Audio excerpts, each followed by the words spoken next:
Hello and welcome to the 1v1 show where we bring you the latest in gaming, anime, TV, movies, and a bunch of other stuff. But today we're not doing any of that.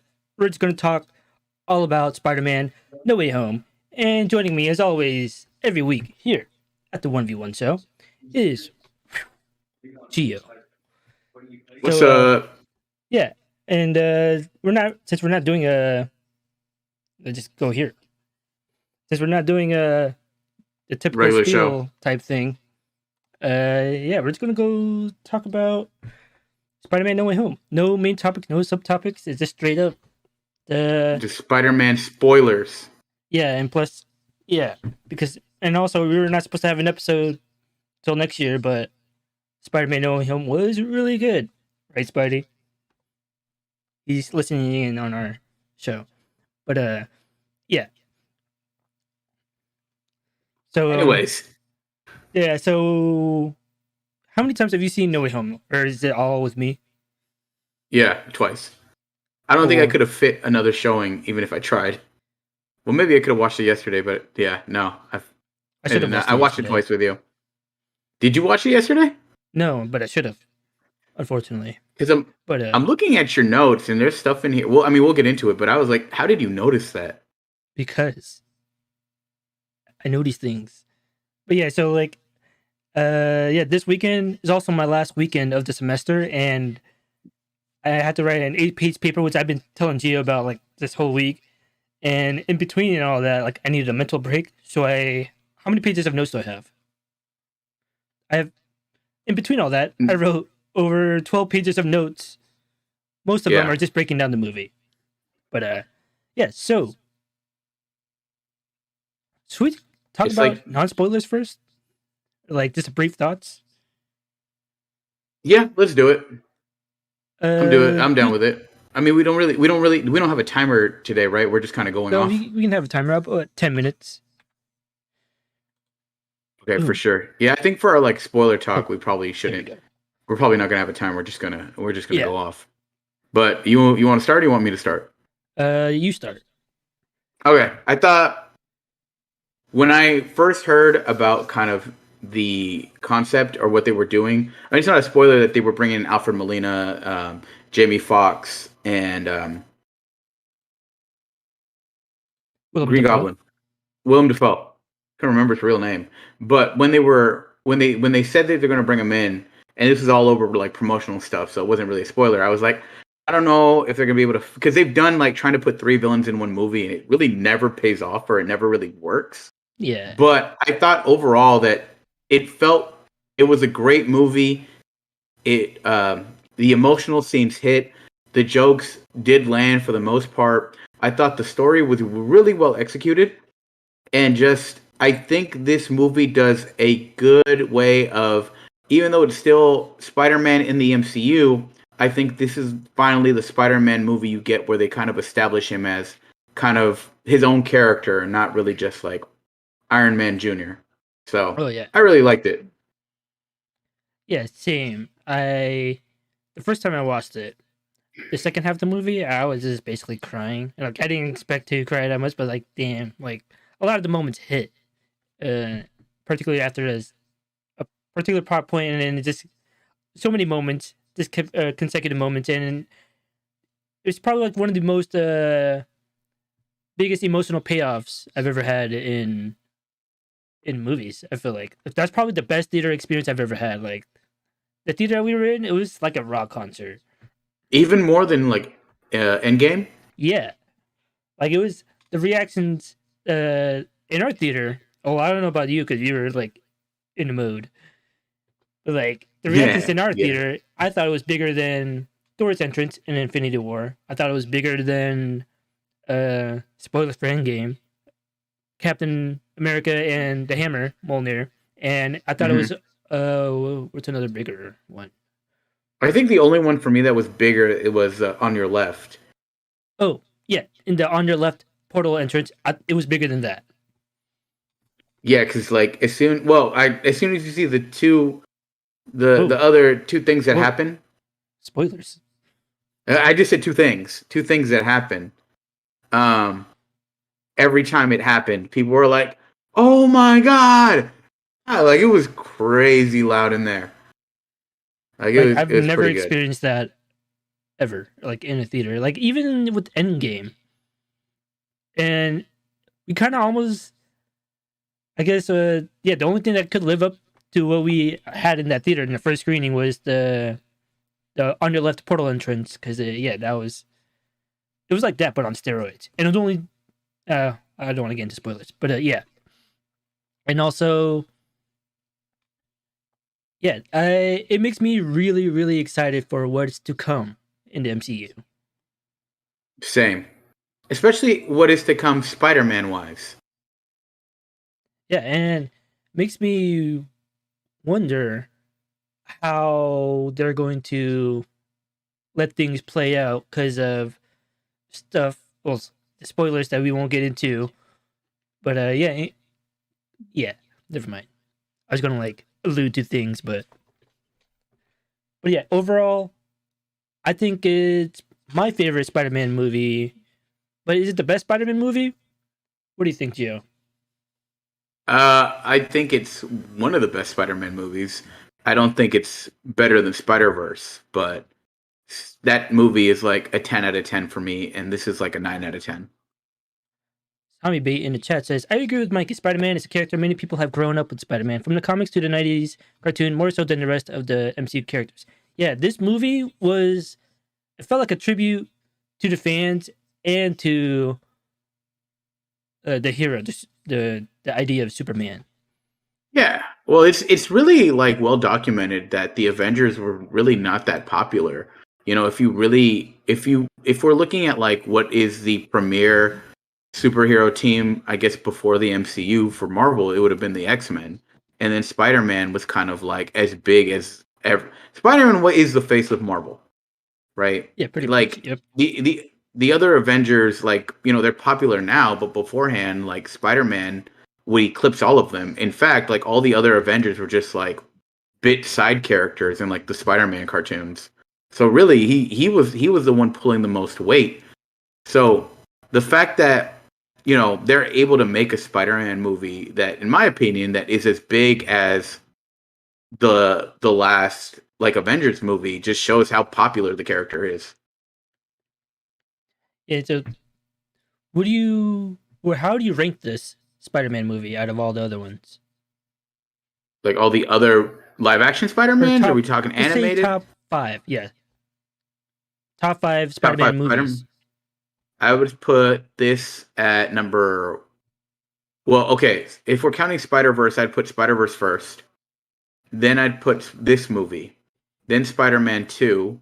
Then I would say Spider-Man 1, and then Homecoming. Mine is this movie, No Way Home, number one. Spider Verse, number two. Spider Man, Raimi's Spider Man 2 is number three. And number four would be Spider Man 1 with Toby, because I rewatched that a bunch of times and it's still a good watch. And number five would be Far From Home with Mysterio, Jake Gyllenhaal, because I really enjoyed Hmm. that whole the take of Mysterio in that one. Yeah. I think the a little like kind of tangent, but I think the MCU Spider-Man movies have done a good way of doing the Spider-Man villains without making them feel super campy, but still keeping like the soul of who the character is. They didn't change too much to where it's like that's a completely different character that doesn't make sense. Like like they did with the man, not the Mandalorian, the Mandarin in Spider-Man and not in Iron Man 3, but they did enough to change it, but not too much. So I think they're doing good jobs with the villains. Same. And all right, now before we get into spoilers, let's move on to 3D because we saw it in both 2D and 3D. What did you think of the 3D? I thought the 3D wasn't as good as something like Shang-Chi. So when we watched Shang-Chi, the 3D in that was really good. So that was kind of the level I was expecting, and it wasn't up to par. There were certain things popped a little bit more, but the 3D wasn't as good as as Shang-Chi. So that's why I was a little disappointed with that. What about you? I would actually agree because I was expecting the level of 3D to be on the same tier as Doctor Strange, or even the last tier of or not the last act of Shang-Chi with the creature in there. Like it looked really good in 3D, and I was hoping this maybe just a touch of that like level of dope 3D, but we never really reached that point. And there was some moments, like I said, it popped more. Particularly, it's in the trailers. Ock versus Spidey. Yeah. And then Doctor Strange and like that when he pushed him, and then we all saw the trains. It's all on trailer, no spoilers. But yeah, those scenes I thought were better in 3D. But in the last act with 3D with all the almost. I didn't even know they did in 3D. And for me, it was good watching in 2D because it didn't feel like they were trying too hard any scenes to get super 3D. Yeah, and good thing you said that because they filmed the movie without 3D in mind. Unlike the other films where they were like planning or like they had the 3D like planning their shots, but this one I don't think 3D was planned at all during filming and it's all post converted. But me being a 3D like nerd, I was excited because the company that did the previous Marvel films, the 3D, were doing this one. But this one is, yeah. And the last act, it's a little dark, and dark scenes in 3D aren't really that great. And I think where we sat a little too high. I think you have to be in the right position for 3D because most theaters don't really care about their 3D projection and they just press play on their digital projector and then hope you like it. But if you go to a theater like say the Alamo Drafthouse in San Francisco, they'll make sure like it is perfect. But yeah, so the 3D is not as good as previous Marvel movies, but besides that, I would recommend this movie. Like even after matinee, because I think watching it with the crowd enhances the experience. What about you? I don't know. Like I'm not as big of a 3D aficionado as you are, of course, because you're the big 3D guy. As far as the crowd was going, like both times we watched the movie, like the person next to me was being annoying, so it kind of dampened my mood. But as far as like normally like crowd reactions, I don't mind them, and I think sometimes it really helps like get you hyped. It's just that I was just in a bad mood like Both times. with both times because the Or first time, well, the second time, like I really wanted to punch the guy next to me because he would not shut the fuck up. But I was just it was just a bad seating for me both times. But right. yeah, normally I don't mind crowd reactions. Yeah, you're very subdued in both screenings. But Yeah, Right. well, So let's get into spoilers. let's get into Where spoilers. we break down the entire movie. And so, You want to so lead? the person next to me was crying the whole second half of the movie. Wow, like You sure that if wasn't Gio said Mikey? that, that would be true. And it would be about me. Did he even notice I was Mike, crying? I did it one scene. Oh, okay, well, we'll find All right, out what scene that we'll is. find out.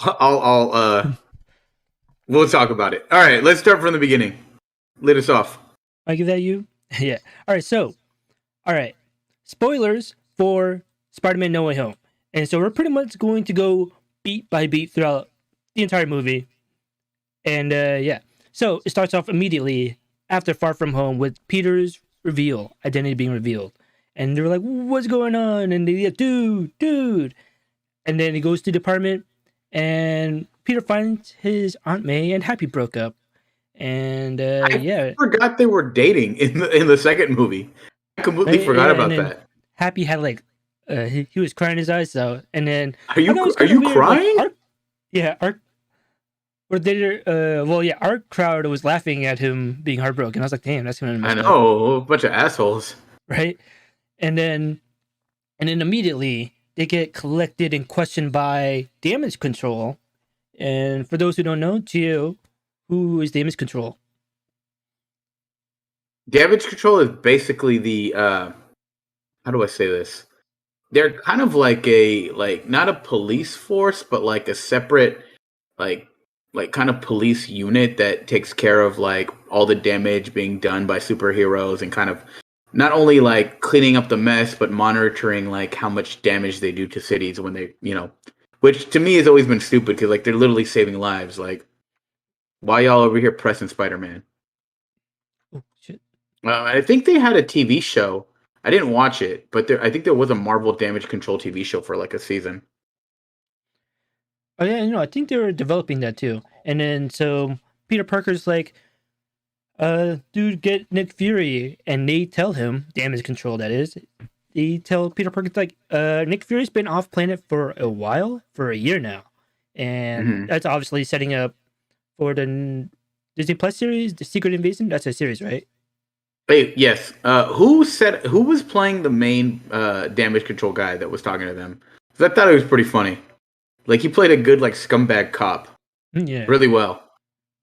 I'm not Is sure, he a known actor? Like, but I've seen his face. He's definitely a character actor. I've seen him okay, before, and for then sure. MJ and Aunt May tell him not to say anything, as you shouldn't. So good on them. And we find out Yeah. that MJ doesn't stand for Mary Jane. It stands for, This is Michelle Jones Watson. yeah, and they kept the name Watson, which is interesting. And so, Okay, so a couple questions, Mikey, that I think I want to ask. So in the first movie, right, it's established that the Vulture mhm. is her dad, right, or No, different, stepdad? totally different girl. Wasn't it? Oh, you're MJ, right. yeah, the You're heck. right. You're right.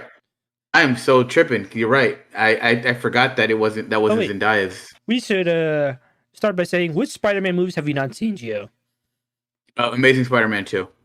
Oh, okay, that's it? That's it. Yeah, okay. All right. And then, so after that, they get questioned I by did. damage control. What? I did have one more question to ask. Um, the fuck. What was it? There's something about Happy. Oh, right. Because when we totally forgot the scene uh MJ and and Pete they're in the room and then Happy and May open the door and and Pete's like in his underwear and they're like, oh, Oh, May, yeah. make sure you practice safe sex. I thought that was hilarious. I didn't realize that was Aunt May meeting MJ for the first time. I was like, whoa, Yeah, wait, what? I thought they met before, but I guess it did not. And then so, yeah, after the damage control started questioning them, they lawyer up. And who is Peter Parker's lawyer? dude, it's fucking Matt Murdock. It's Daredevil himself. That's Yeah, pretty crazy. and he's telling Peter Parker like, yep. Wait, does he have a good case? I don't remember. But No, he does have a good case. It's Happy that needs to lawyer up. yeah, and the Marvel fans are eating real good this weekend because if you watched Hawkeye, spoilers for Hawkeye, by the way, for episode 5 of Hawkeye, at the end of episode Oh, wait. 5 of Hold on. Hawkeye, Maybe we shouldn't. Maybe we shouldn't talk about this part because I don't think everyone's seen episode 5 of okay, that's Hawkeye. fair. Because yeah. Okay, never mind. Let's You never won't let's bring let's that not up. let's not talk about that one yet. We'll talk about it But next year. Yeah. All right, and then since everyone knows who Peter Parker is and where he lives now, someone threw a brick on the top floor, which is crazy, like what an arm. And someone threw Catches the brick it. through the window. And Peter Parker what did doesn't the catch brick it. say? Wait, what does the brick say? Oh wait, It said, yeah, it says, "I believe Mysterio," yeah. or "We believe Mysterio." It was pretty funny. Like, damn. Like, there's like, oh well, we haven't gotten to this part yet, but we'll talk about Hannibal Buress in a little bit. Yeah, and then Matt Murdock caught the brick, and everyone's like, "Yo, what the heck? Like this dude's blind." And then he just says, "I'm a really good lawyer," and the crowd laughs. I'm a really good lawyer. That was good.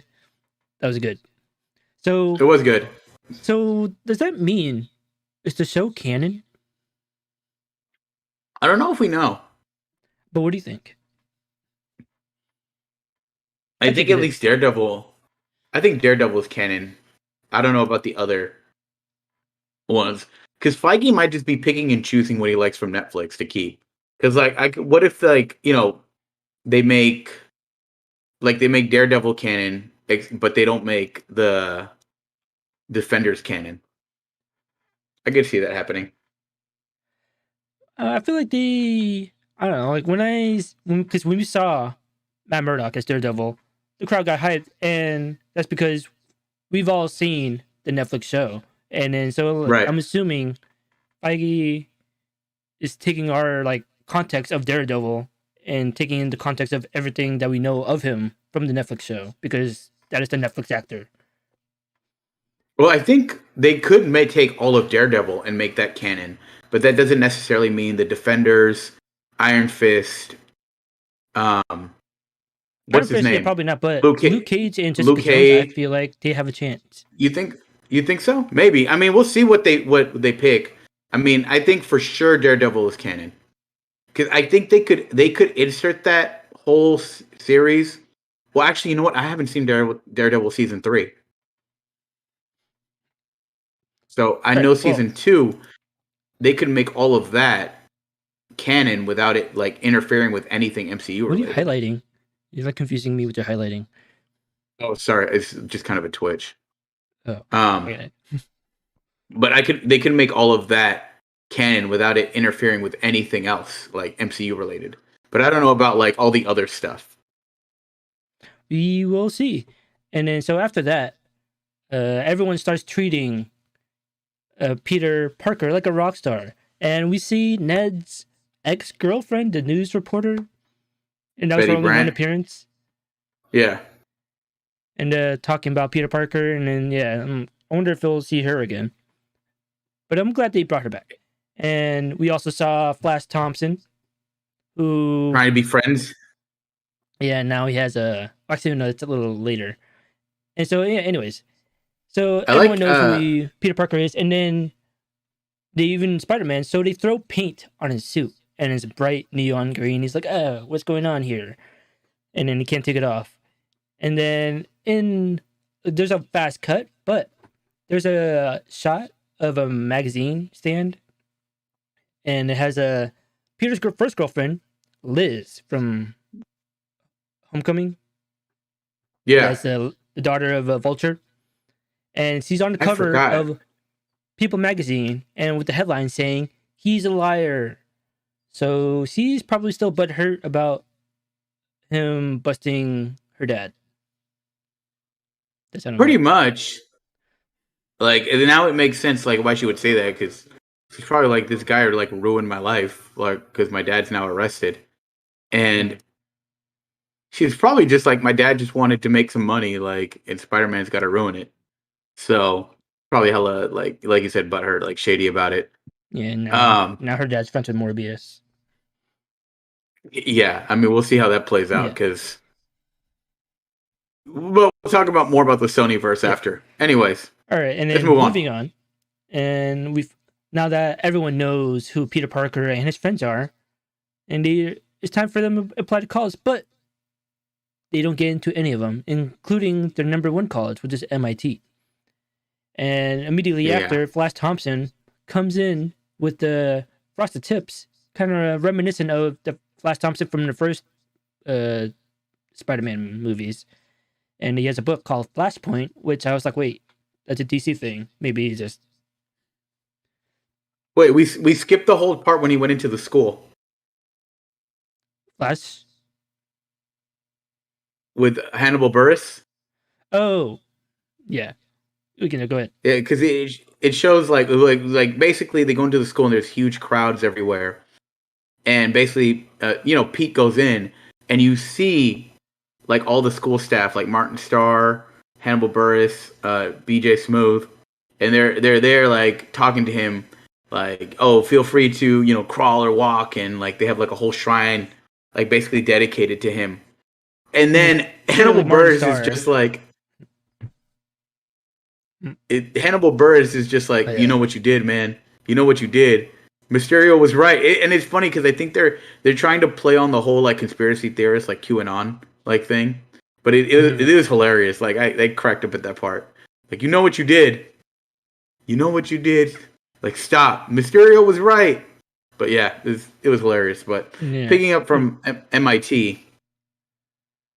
Oh yeah, and then so they get denied, and Peter Parker's like, damn, I have no choice but to go to Doctor Strange. And he goes to the Sanctorum, and it's all snowy in there because there was a blizzard, says Wong.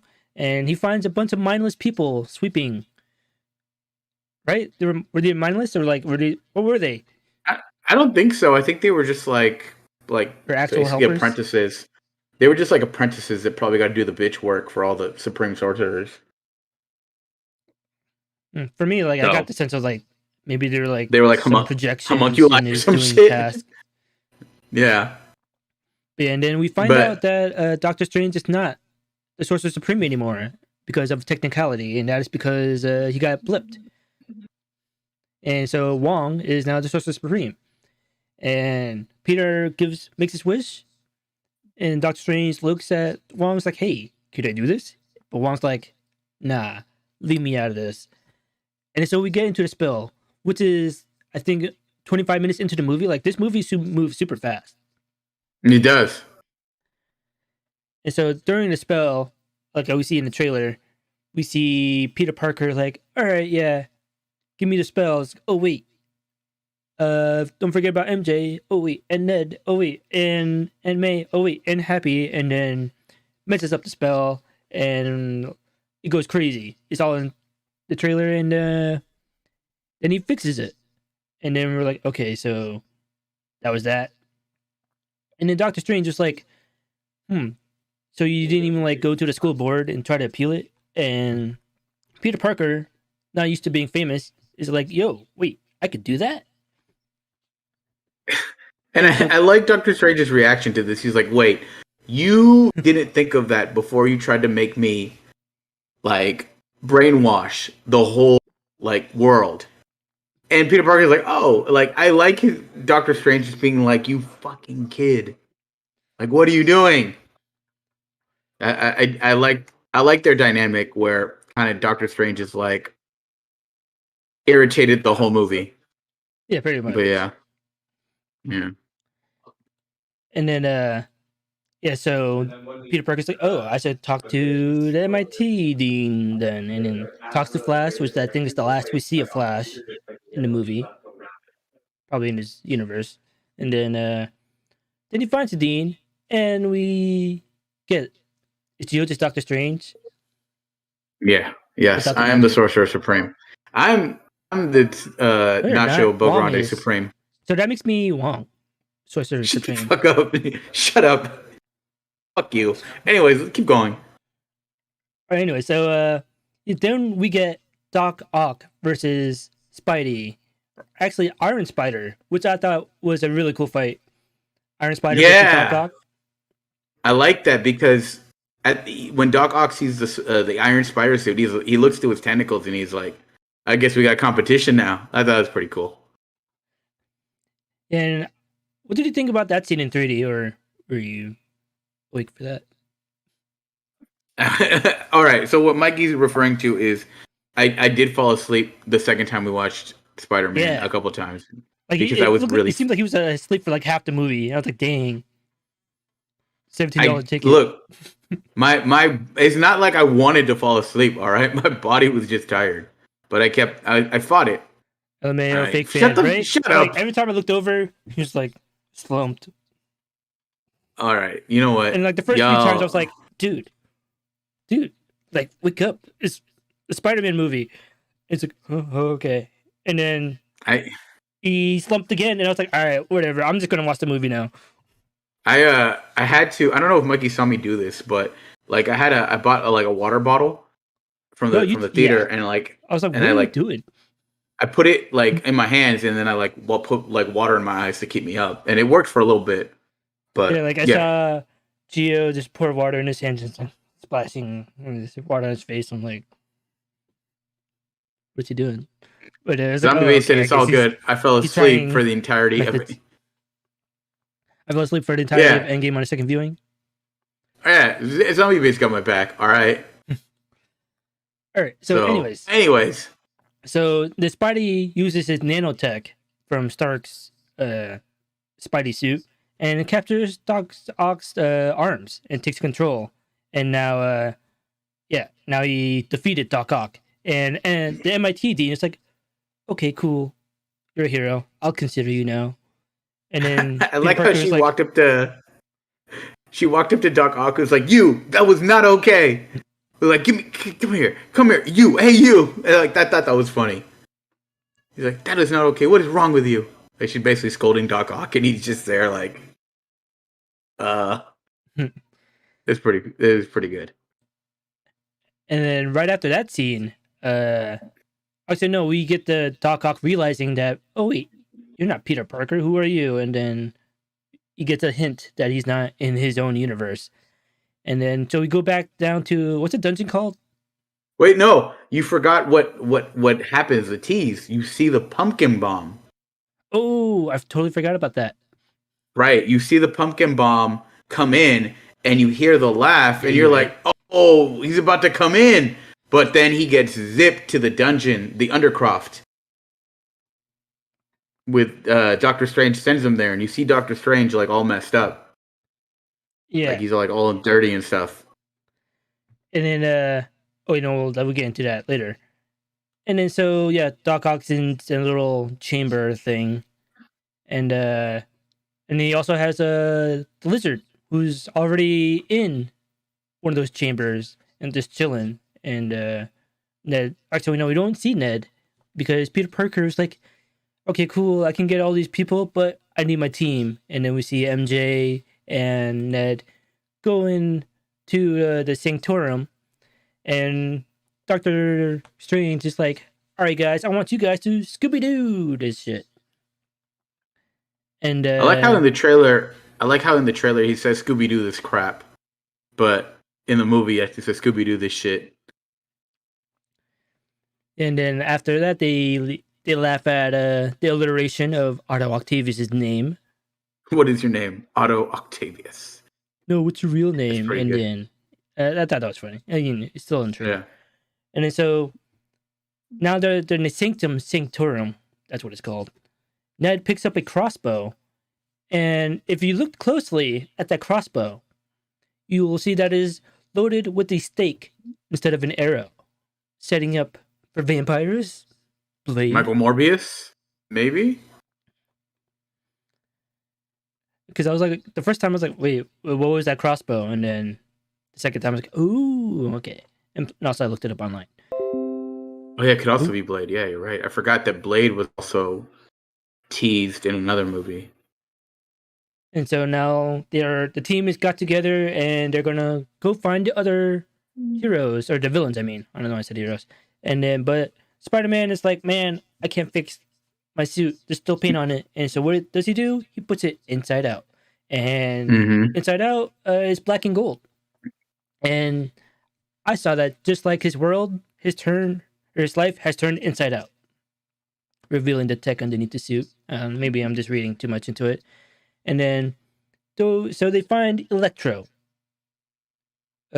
charging up. Looks like in the same. Oh wait, you didn't see Amazing Spider-Man 2, but it kind of looked like the No. same like area where Amazing Spider-Man 2 was happening. Well, Interesting. now that I think about it, because when you find out how he got into it, he was doing the exact thing. Like what he was doing when in his entrance, he was doing the exact thing at the end of Amazing Spider-Man 2. Ooh, I just noticed that. And so while they're doing that, Interesting. I noticed that they duct tape a phone on Spider-Man's chest as their I did notice camera. that. Ned and MJ, that's what they're saying. And then out of nowhere, this kind of confused me. I think this was probably maybe the one thing, or like the first thing that like I was like, that doesn't make sense. When Sandman comes out of nowhere and helps Spider-Man all willy nilly, and they defeat Electro, and then capture Electro, send him back to the dungeon, and Sandman's like, "Yo, what did he just do?"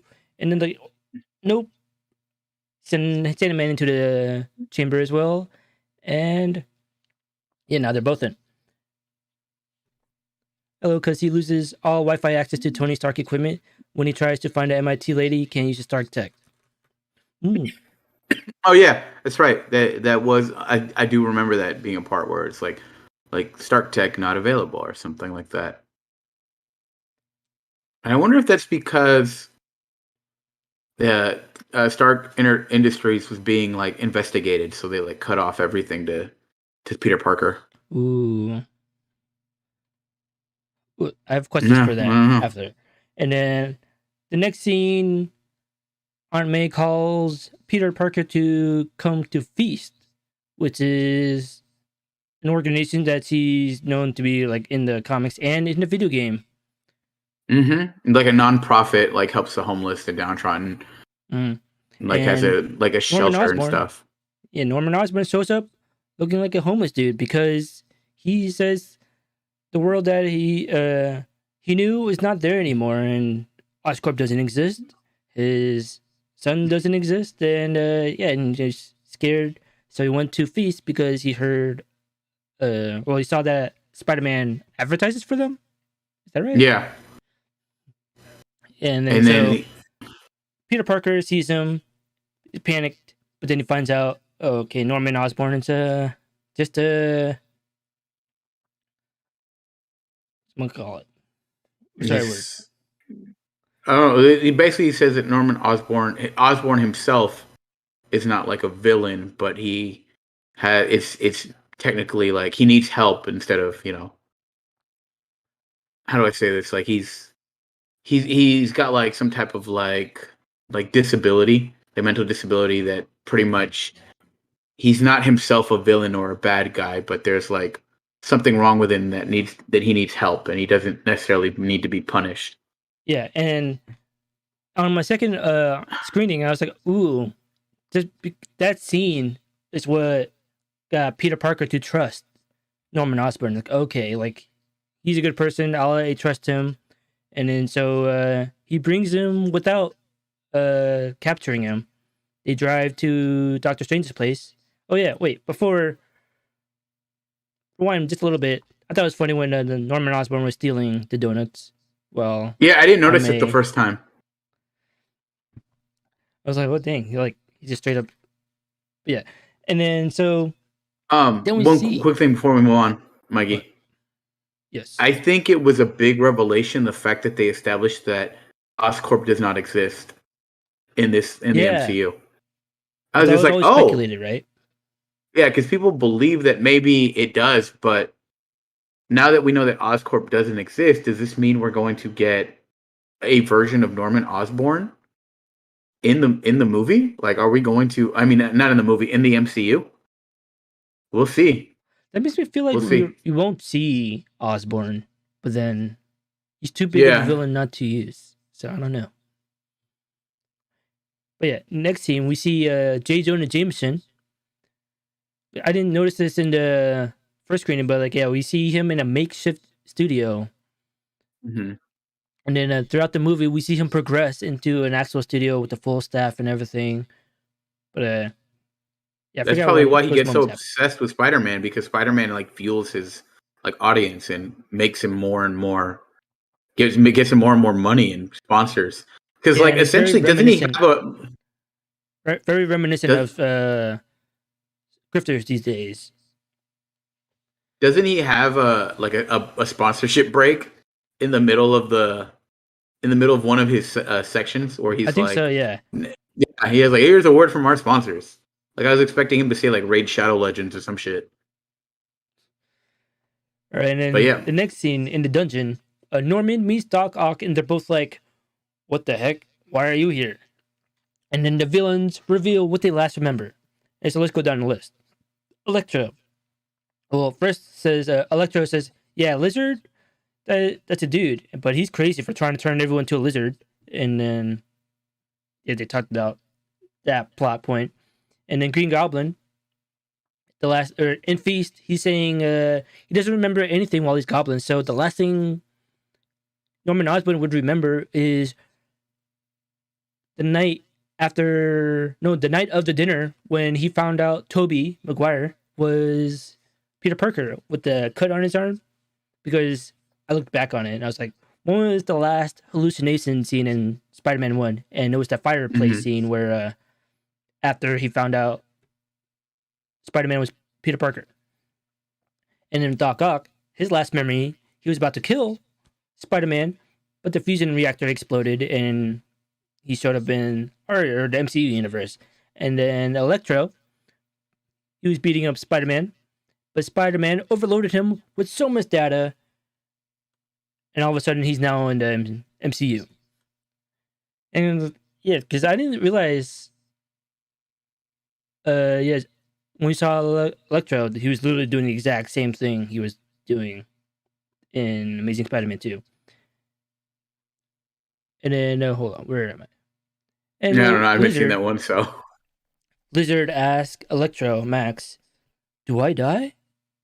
But he doesn't get an answer because Doctor Strange shows up and everyone just forgets that conversation. And he says, I can return everyone to their fate with this ancient relic box. I forgot what it's called, I forgot too. which can reverse the spell. But the villains know they will die upon return. And they're like, wow, you're going to send us to our deaths? And Spider-Man's like, okay, yeah, that's a little messed up. I don't think we can do that, Doctor Strange. But Doctor Strange's like, sorry, kid. If they die, they die. Basically pulling what's his name, and Ivan Drago from Rocky 4. Like if he dies, he dies. Like Doctor Strange literally is just like, I don't give a fuck what happens. I just want everything to go back to normal. And while he's thinking up the spell, or thinking up that spell, Green Goblin, or no, not Green Goblin, Norman Osborn is calling for Peter, all scared, and I was like, damn, Willem Dafoe's a great actor. Yeah, Because like I for felt sure. bad Like for him. you And all do, the other because like villains you are do. scared, prepared. But then Peter's like, no, this can't happen. And he webs him. And webs the box out of him. And then MJ steps in Doctor Strange's way. Did you notice that? Yeah, I was like, okay, what's MJ gonna do? And then Doctor Strange knocks Peter out of his body. And then he has that Spidey sense, the astral projections from Spider Verse. Did you notice that? Like the little squiggly lines when he has the Spidey sense. oh, I He didn't had notice that that. when Doctor Strange pushed him out of his body. No. So that's saying like it's basically the reason why he couldn't get the box away from Spider-Man is because basically his body, his spider sense was acting on instinct. Yeah, That's and which pretty I thought dope. was really, really cool. Yeah, that was cool. And he's like, "How are you doing this?" Like, what is this? Yeah, because he's probably never dealt with that. And then Doctor Strange is like, screw this, takes Spider-Man to the mirror dimension, and there's a bunch of mirror Inception looking stuff, which looked cool in 3D, by the way. What did you think about that scene in 3D? I thought it looked cool. It just wasn't as maybe just, it wasn't as 3D as I wanted it to be. Yeah. Because that was the scene that I felt like was going to be the one that popped the most, and it wasn't. Yeah. Like, I think the one that popped the most was Captain America throwing the shield in the opening logo. Fair enough. Because it wasn't that. Yeah, no, the movie didn't reach that level of 3D with Captain America throwing the No. shield at you. But anyways. No. And so Spider-Man defeats Doctor Strange using geometry. I was like, how did you get that together? But I was like, okay, whatever, comic book logic. Because I didn't understand what he was doing until he won. And so Spider-Man goes back to the dungeon. He's like, oh my god, I just beat Doctor Strange, and tells the villains, I can help fix you guys. Or unless you want to be, have Doctor Strange take care of it. And they're like, okay, I guess we don't have a choice. Go with you or go with Doctor Strange. And so they all go with Spider-Man's plan. And they go, wait, before that, the Spider-Man's like, yeah, I can think of stuff or build something to fix you guys. And Norman Osborn, he says a thing. He says, I'm something of a scientist myself. And they were like, oh. I was hyped. So they all very much hype. Yeah, so they all go with Spider-Man's plan and goes to Happy's apartment. And then the little shot with Happy's door cam. That was pretty funny. And yeah, who are those guys? And the first screening, I didn't notice this, but the second time, I did that robot arm that's inside a Happy's, like, on dinner table. That's the same robot arm from Iron Man 1 called Dummy. See, I knew it was the same arm. I just didn't know it had a name. Yeah, and because like I didn't make that connection at all in the first screening. I was like, I feel like I'm supposed to know that arm, that robot arm, but then yeah. And then so Peter Parker works with Norman Osborn to cure Doc Ock, which I thought was a cool little montage. And then Aunt May offers salt water to Doc Ock. Fresh water, salt water, and he's like, what are you talking about? Well, I don't know. You're an octopus. I thought that was funny. That was funny. And then Electro and Sandman. Electro's looking out the window, like, damn, I can, I forgot what he said. Like, I could take over, it's a nice place for something. And Sandman's like, what? Oh, the apartment. But then they talk about where they fell and became a villain. Dude, your highlighting thing is like so distracting. Sorry, my bad. Jesus Christ. Twitch. And then go ahead. Where was I? The Electro fell in a vat of eels. Sandman fell into a super collider, and then Electro's like, damn, gotta be careful where you fall. I think this also, I was going to say that kind of like be careful where you fall is kind of just also a way of how they're talking about how, back in like the 30s, 40s, 50s, when they started writing these comic book characters, like it wasn't necessarily the best writing and it's all like cliched, like, oh, they fell into this vat, and it's just kind of paying homage to like their origins are kind of ridiculous. Yeah. And Two-Face is another example of that. Exactly. Even the Joker fell into a vat of acid, and that's how he became the Joker. And then Doc Ock is cured. Alfred Molina's acting really good in that scene. And then after he's fixed, he tells Norman Osborn, ooh, you excited? You're about to have no more darker half, which triggers the Goblin to come out. And Spider-Man's telling Electro, like, this is going to take all your electricity. And he's like, man, whatever. Electro's just like going along with it. But then Peter Parker's Spidey sense goes off for like a solid minute. And he doesn't know why. And he's looking at everyone. Everyone's like, Peter, what's wrong with you? and then Peter just does the web thing, and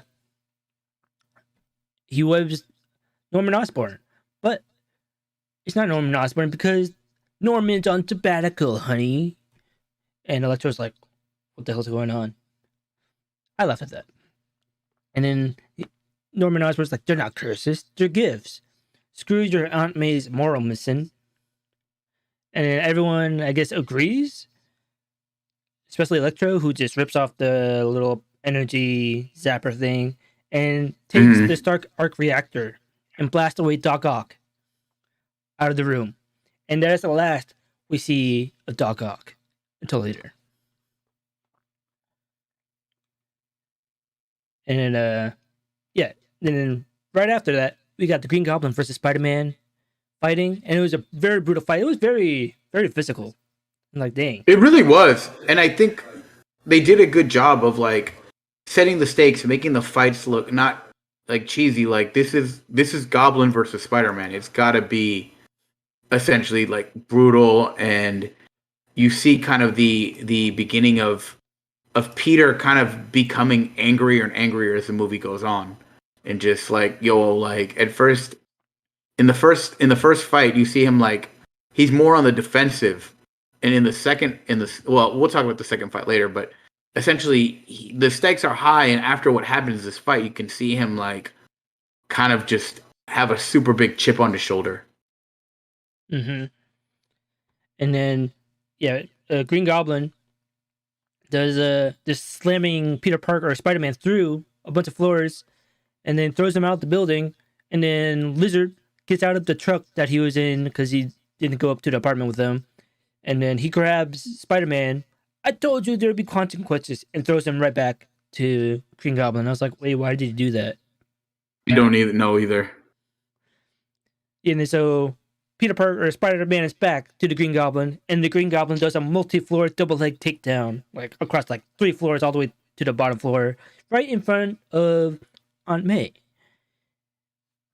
And then Spider-Man's getting his ass kicked. Aunt May grabs a wrench from the ceiling or something and is ready to fight Green Goblin. But then the Green Goblin does the glider thing and hits the shit out of Aunt May. Yeah, she like fell. Yeah, it's like, okay, yeah, that's broken spine right there. She's dead already. And then we see the hooded Green Goblin. I was like, hey, that's a cool. I like how they incorporated that. Yeah, because like when they showed the hooded Green Goblin in the trailer, like no one really knew. Was that Osborn? Is that Dane DeHaan? Like who is that? And now it's like we knew that it was Norman. It was Willem Dafoe. I'm kind of glad they didn't bring in Dane DeHaan or James Franco as a Goblin representative. Yeah, same. I agree. I think it would have also made the movie too crowded. Also, like apparently no one liked Dane DeHaan's Goblin. And James Franco apparently is like kind of no one's willing to touch him in Hollywood right now. Yeah, no one's trying to. Yeah, no one's trying to work with him. Yeah, not right now. I think even Seth Rogen is like, I ain't working with him no more. Exactly. And then, Aunt May's stab Norman failed and got hit by the grenade, and then the Green Goblin throws the grenade towards Aunt May, and the shot was very, very reminiscent of Spider-Man 1 when the Green Goblin threw all those grenades and he was doing the Matrix dodging. Mm-hmm. It was very reminiscent of that scene. And then immediately after that, Aunt May somehow survives both the glider and the grenade explosion and gets up like it's nothing. Like, what? And then there's all walking out willy-nilly. And Peter Parker tells Aunt May the villains aren't his responsibility anymore. And Aunt May gets like offended. He's like, oh, because of what Norman said, my moral mission? And she's just like, pretty much like, bitch, you have power. And tells Peter Parker the quote, which I did not expect this quote to come, because she says, with great power must come with great responsibility. So when she said that, I immediately was like, death flag. Like, Well, yeah. death flag immediately, and I was like, oh no. And go on. What happens next? Well, I thought it was because that moment, that hit me out of nowhere. Like that's when I was like, "Oh, what the heck? This is the scene right now." It's like because in the first movie with Homecoming, we found out that Peter Parker already had his powers for 6 months, and then we already had his origin story. So we skipped over to Uncle Ben and the quote thing, and okay, so like that already happened. But then C said it. I was like, wait, what? And I was like, oh no. I know it was just as sad in Spider-Man 3 with Toby, Aunt May. I thought that the whole like, oh, she's up and she's fine. Yeah, that And then bothered you me. see that did bother me. I was like, this is bullshit. Like, go fuck yourself, movie. Yeah, and then they're walking, and all of a sudden she's like, oh. That And scene was then, that scene was brutal, man. but it really was. It was What up, Slime Dog McGee? Well, yo, what up, Resendez? Be careful what you wish for. And then, where is it? Oh, Tom Holland's acting in that scene. He pulled. He's such a great actor. Like he gave you the same emotional heartstring pulling on your heartstrings, just like he did in Endgame and Infinity War. yeah. Or no, Infinity War. It's Infinity War. With Mr. Stark. Mr. Stark. How's Spider-Man? No spoilers. We are in the spoiler section, but it was dope. This is a spoiler. Like we were cast, literally breaking down the movie, yeah, beat by beat, and you're like probably at the biggest twist. So thank you for coming. But I advise you to leave if you haven't seen the movie and you don't want to get spoiled. It's a good movie. Watch it, but definitely Going spoilers. Tonight. Ooh, yeah, there'll be more. Or come back to the VOD if you want to hear the discussion. But yeah, LMAO Resendez. Yeah, dude, you are playing a risky game by just being online and being a fan of Spider-Man. But anyways, all right. I'm going to give you 30 seconds to leave the chat. And then 30 seconds, please leave. Please leave, no spoilers.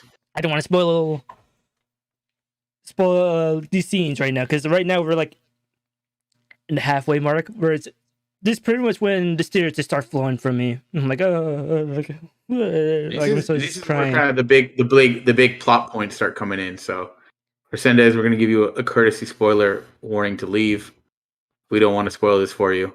Get out now, says nice Samantha. Get out. But yeah, no, like I wasn't like full on. Like I had the silent tear on the scene that we just talked about, and then we go into the very, very next scene. Resendez, if you're here, sorry, but we give you a warning now. The next scene, which I thought was a kind of a quick change in tone from what just happened previously. And then we were with MJ and Ned, and with Ned's Lola. And then they're talking about Peter Parker's like holding the box thing, what is it called? The ancient relic, and Ned has the little sling ring. And he's like, man, I just wish we could see Peter Parker. And then we see a little spark. And the moment we saw those sparks, our theater erupted. Before even this circle even formed. We just saw the portal sparks, and then the theater was, oh my god, dude! I'm getting goosebumps just thinking about it. Just brings me back to that moment. Oh, where at? Oh wait, hold on. Before we get to that scene, we had that Jonah Jameson on the news feed because they recorded the whole fight. Right. And I was like, man, Jonah Jameson's a dick because he really is. What else can I call it? The damage and destruction. Everywhere Spider-Man goes, chaos and calamity ensues.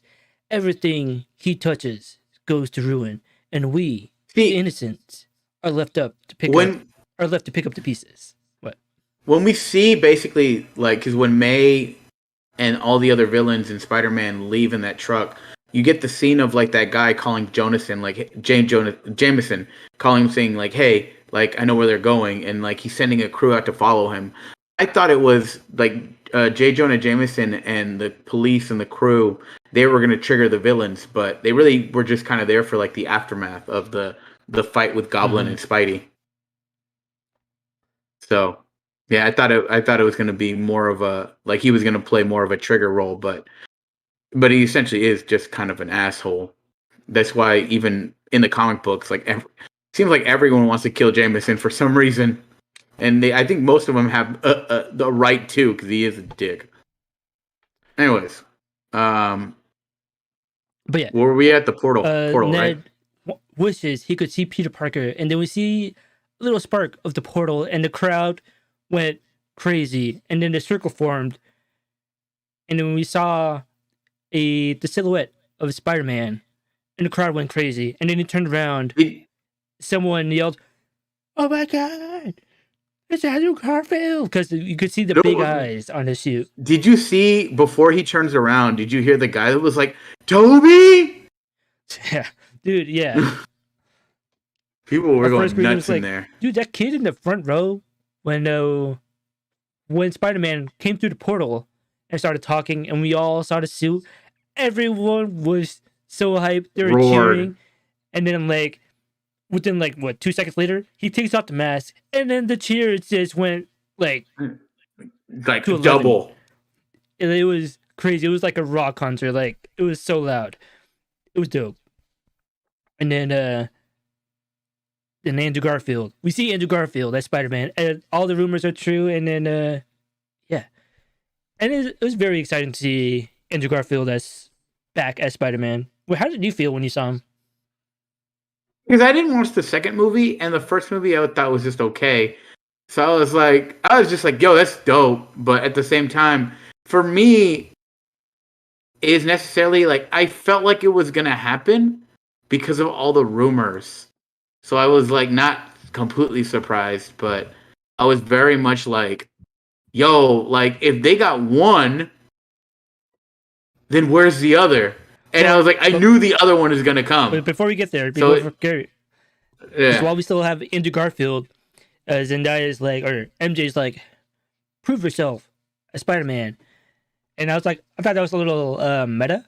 I was like, oh, Andrew Garfield has to prove himself being Spidey. And then he says, sorry, I don't really bring an identification card with me. Kind of ruins the whole anonymity thing. And then so he touches the ceiling. And then Ned's grandma was like, oh, ask him if he can get the cobwebs in the corner. And then Andrew Garfield crawls to the corner and then just a little circle with the hand taking care of the cobwebs. I thought that was funny. And then that was that. And then Ned is like, man, okay, that's not our Peter Parker. Let's try to find the real Peter Parker. And Andrew Garfield is like, damn, that hurt. But then right when he said that, the crowd was already started cheering. Like it went crazy.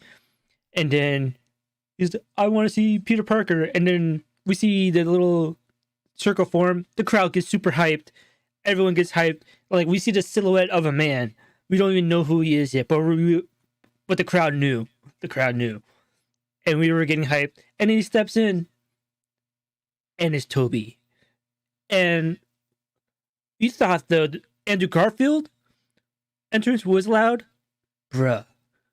The Toby yo, entrance? everyone was like, oh my God. Like people were full on screaming. Like, oh my God. Like, dude, it was a concert. It was great. It was so hype.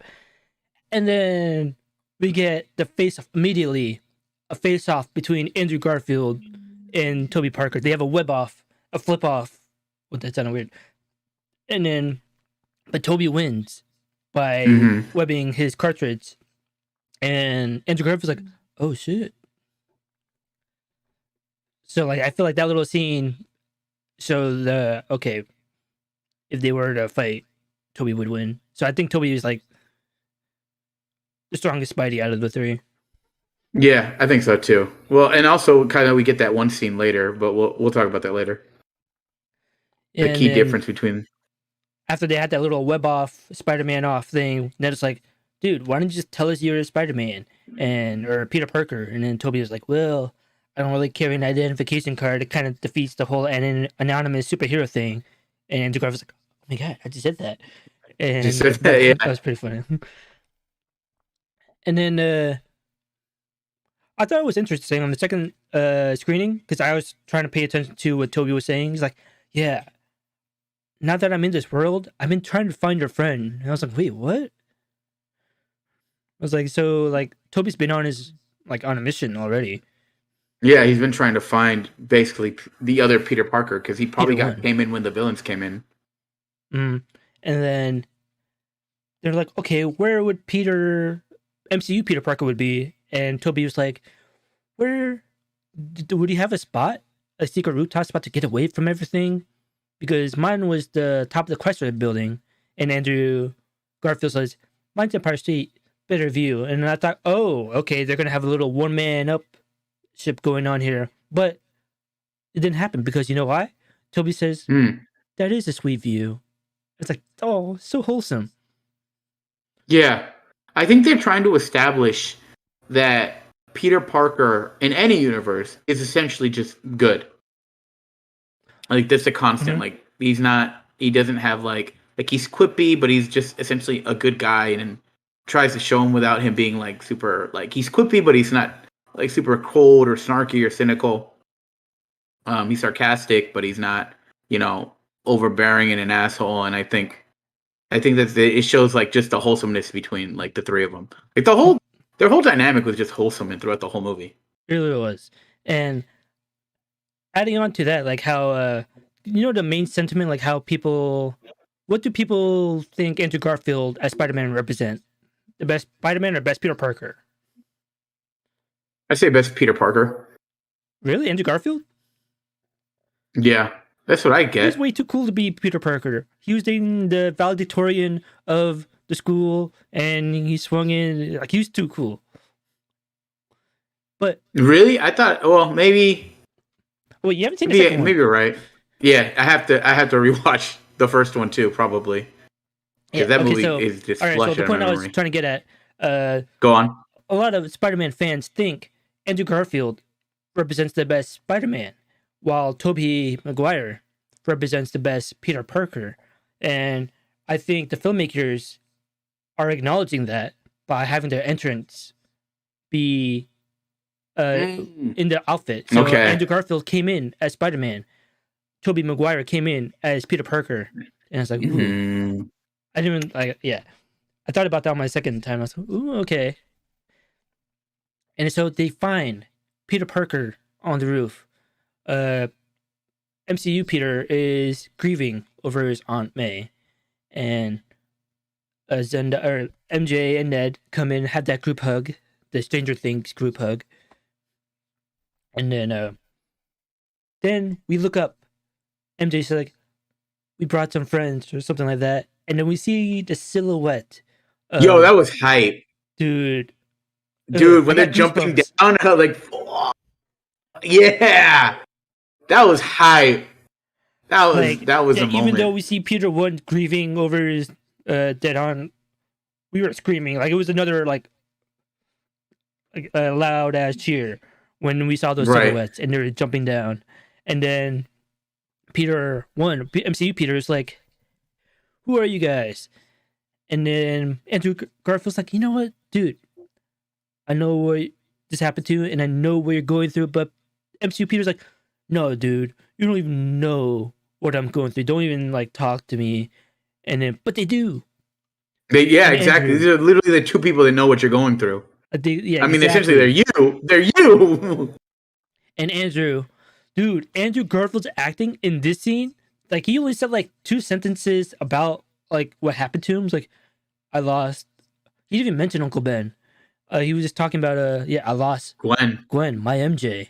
And, like, the way he said it, I was like, yo, I'm getting teary-eyed. I was like, ooh. And then Toby, he's like, yep, I lost Uncle Ben. And then... and he was, like, basically saying what happened, like, because he could probably feel that Tom wants to like basically kill the Green Goblin. He's like, I want to kill him.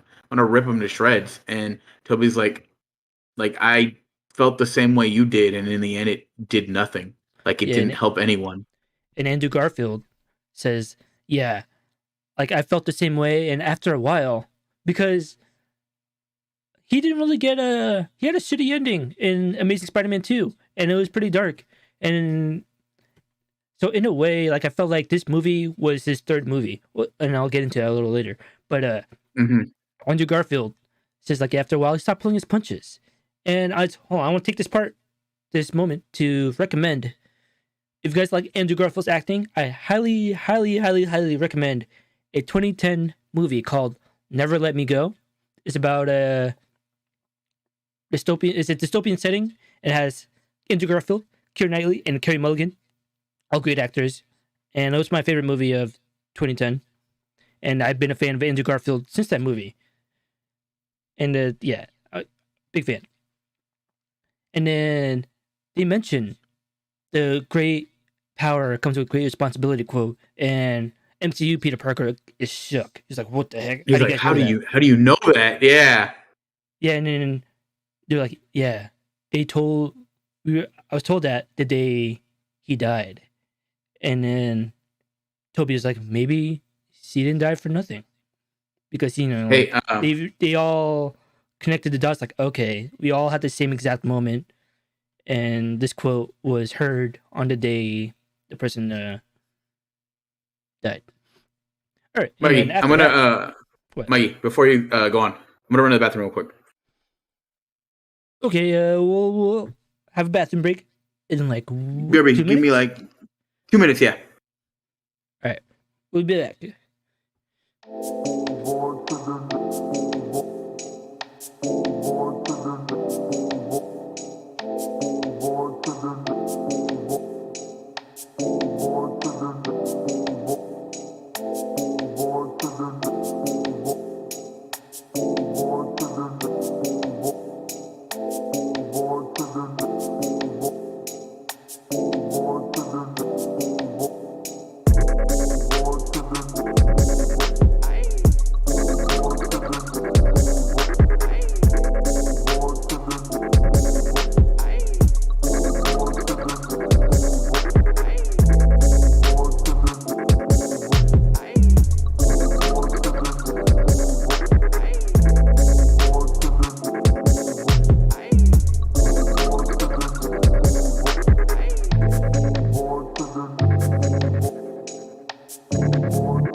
Hello, and back, but Gio's not.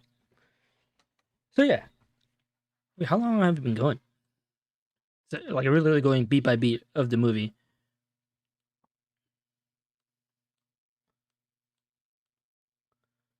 Ooh, we are at 90 minutes. I think we're literally like at the same runtime as the movie.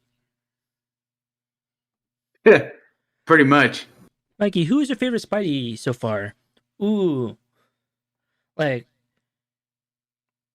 oh well, it's Andrew Garfield. It was always Andrew Garfield because the way he acted while he was Spider-Man is exactly the Spider-Man I know and love, or that I grew up with. Because Toby's Spidey is cool, but like it was a little like I would say cheesy-ish because it's Sam Raimi, like that's kind of his style. And Tom Holland's Spider-Man, I was never like he's a good Spider-Man. He's not a bad Spider-Man, but I never like there was no Spider-Man qualities where to me it was like, oh snap, like he has that like quality other than I guess the one quality that he has of Spider-Man or Peter Parker is like he looks like a kid. He's also a great actor. I think also, well, now that I think about it, I think Andrew Garfield's Spider-Man is the closest to the animated cartoon Spider-Man. Yeah. Which is probably why he resonates with you the most. And I think most Spider-Man fans, I feel like, Yeah. was like the sentiment that I'm getting, like just from the general public, Populous. is that everyone likes Andrew Garfield as Spider-Man, but his movies just sucked ass. He just had like a bad script. Yeah, like they did him dirty, pretty much. Pretty much. Okay, so All right. Where did we leave off? that was a perfect halfway point, actually. So now we all the Peters. Yeah, the writing wasn't great. Yeah, it was like especially Electro's lines. Electro's lines in this movie were also like pretty cheesy. Like it was, I felt like they either trying to keep the way his character was in Amazing Spider-Man 2. It's like, what's that power? I like it. Anyways, I like y'all just not gonna stand here and pretend like I'm not butt ass naked. I am. all right, so now we are teamed up with all the Spider-Mans. Spoilers. And we are in the lab with all of them. And only Andrew Garfield is wearing the lab coat, which I thought was interesting. And Tom Holland is wearing the suit, and Toby just wearing nothing, like just normal looking clothes. And they talk about how they're going to Yeah. go about the serum lab stuff. And Andrew Garfield's like, all right, yeah, I got the lizard. Already cured him once. And like he's trying to be all cool. But then the other Peter Parker's like, okay. Toby's like, great. And all right. I thought it was kind of funny. Like, Andrew Garfield was like trying to get props. Like, cool. Like, it's super cool. But he's like, okay. It was kind of awkward about it. And then Toby, I thought this was interesting. It's like, yeah, I've been thinking about this anti-serum for Norman Osborn for a very long time. And it's like, oh, dang. So it's I mean that line kind of like hit me because it shows that the Toby Spider-Man, that's probably like one of his biggest regrets, because if he was able to cure Norman, then Harry wouldn't have died either. Yeah. Yeah. Ooh, sad. Essentially. And then while they're working in the lab, Ned wheels his chair over to the other Peter Parkers, and he's like, hey, so you guys had a best friend in your universe? And Toby is all focused on his science experiment, all like kind of monotone. It's like, yeah, he died in my arms after he tried to kill me. It was so heartbreaking. I'm not sure if did Andrew Garfield was like whisper like, dude, to Ned, and Ned was like, oh, okay, and then wheeled away. And then the very next scene or the shot is Ned acting weird around his Peter Parker. And then walks away. That was pretty funny. And then after that, MJ and Peter have a moment in the lab, and Andrew Garfield is being a creeper, but it's also because he misses Gwen. Like he was really like watching them. And then Toby catches him watching them, and he's like, "Hey, you got a girl?" No, or like anyone? And he's like, "No, I don't have time for Peter Parker stuff." And I really like this scene, like this conversation between these two Peter Parkers, because we know what happens after the movies that we've seen, like Spider-Man 3. Right. So like, did Toby pretty much allude that he has a family? That's the feeling I got. I think so. Because you put this in the doc, but very Peter B. Parker vibes, which a lot of people suspect that Peter B. Parker is actually the Toby Spider-Man. Which plays into my theory, which I'll bring up later. And Mikey's theorizing. Anyways. Yeah, so like we find out that like after Amazing Spider-Man 2, Andrew Garfield just been in a dark place, no time for Peter Parker stuff, just crime fighting. And then after that, Ned calls for Peter Parker, and they all stand up. And they do the pointing meme. That was really fun. Like the crowd was hype. Yeah, that's funny. And they kept doing it. It's like Spider-Man. Right. We're all Spider. We're Peter. all Like we're all Spider-Man. Peter We're all Parker. Peter. We're all Peter. Yeah. Okay. And then And then Andrew Garfield. It's like, all right, so now that the computer's all done loading up, you're gonna go into battle looking like a cool youth pastor to Toby, and Toby's like, that's funny. and I was like, like, oh snap, let's go! Like just that one thing, it's like, oh, that gives you nostalgia for like the first trilogy. Yep. And then Ned hands MCU Peter, here's your whip cartridges, and Toby's like, what are those? And then he just does a thing, and everyone's freaking out. Like, what is that? Like, that came out of your body. Like, what? And then Your body? there's the moment with Andrew Garfield's like, how on earth is that possible? Like the way he was looking at his wrist, it was. He's just like. Does this establish that Toby is probably the strongest Spider-Man? Well, yeah, I think so. Oh wait, yeah, I think so too. yeah, I think because the Toby Spider-Man. hey, thanks for the follow, Marcus Devil May Cry. But yeah. Hey. Forgot what shout out. My train of thought was lost. Web cartridges. No, yeah. For Toby, is he the strongest Spider-Man? Yeah, I think he would be, because doesn't Toby also have like fast healing abilities too? Or am I thinking something else? Anyways, I think so. We'll like later on, what happens? Yeah, like, and then Ned promises Peter that he won't be a villain and kill him, and Andrew pats him on the back. It's like pretty hilarious. Like, Andrew Garfield stole the movie from me.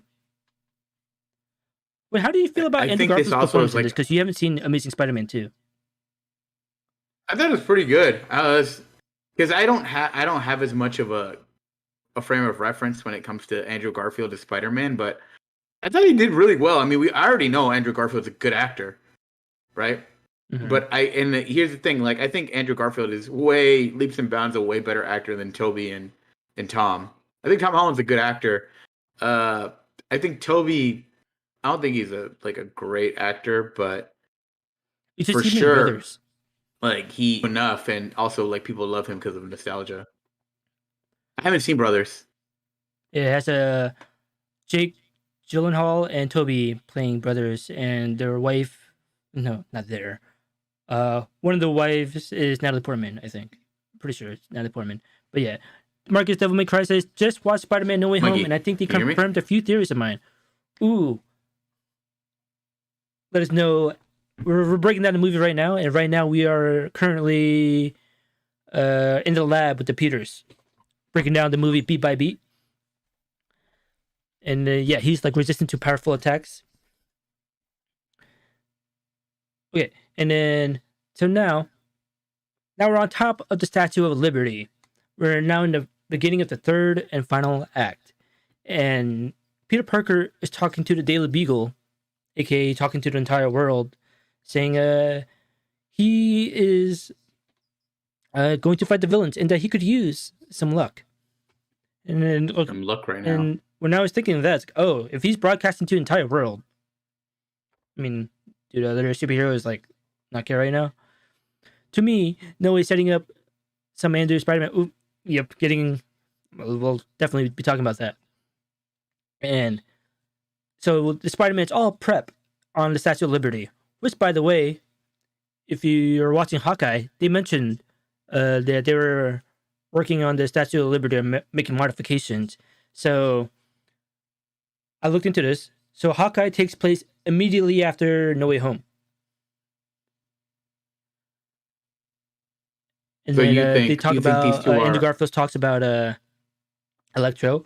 Max was cool until he fell into a vat of eels, and Toby was like, "Yep, that'll do it." And then Toby says a thing.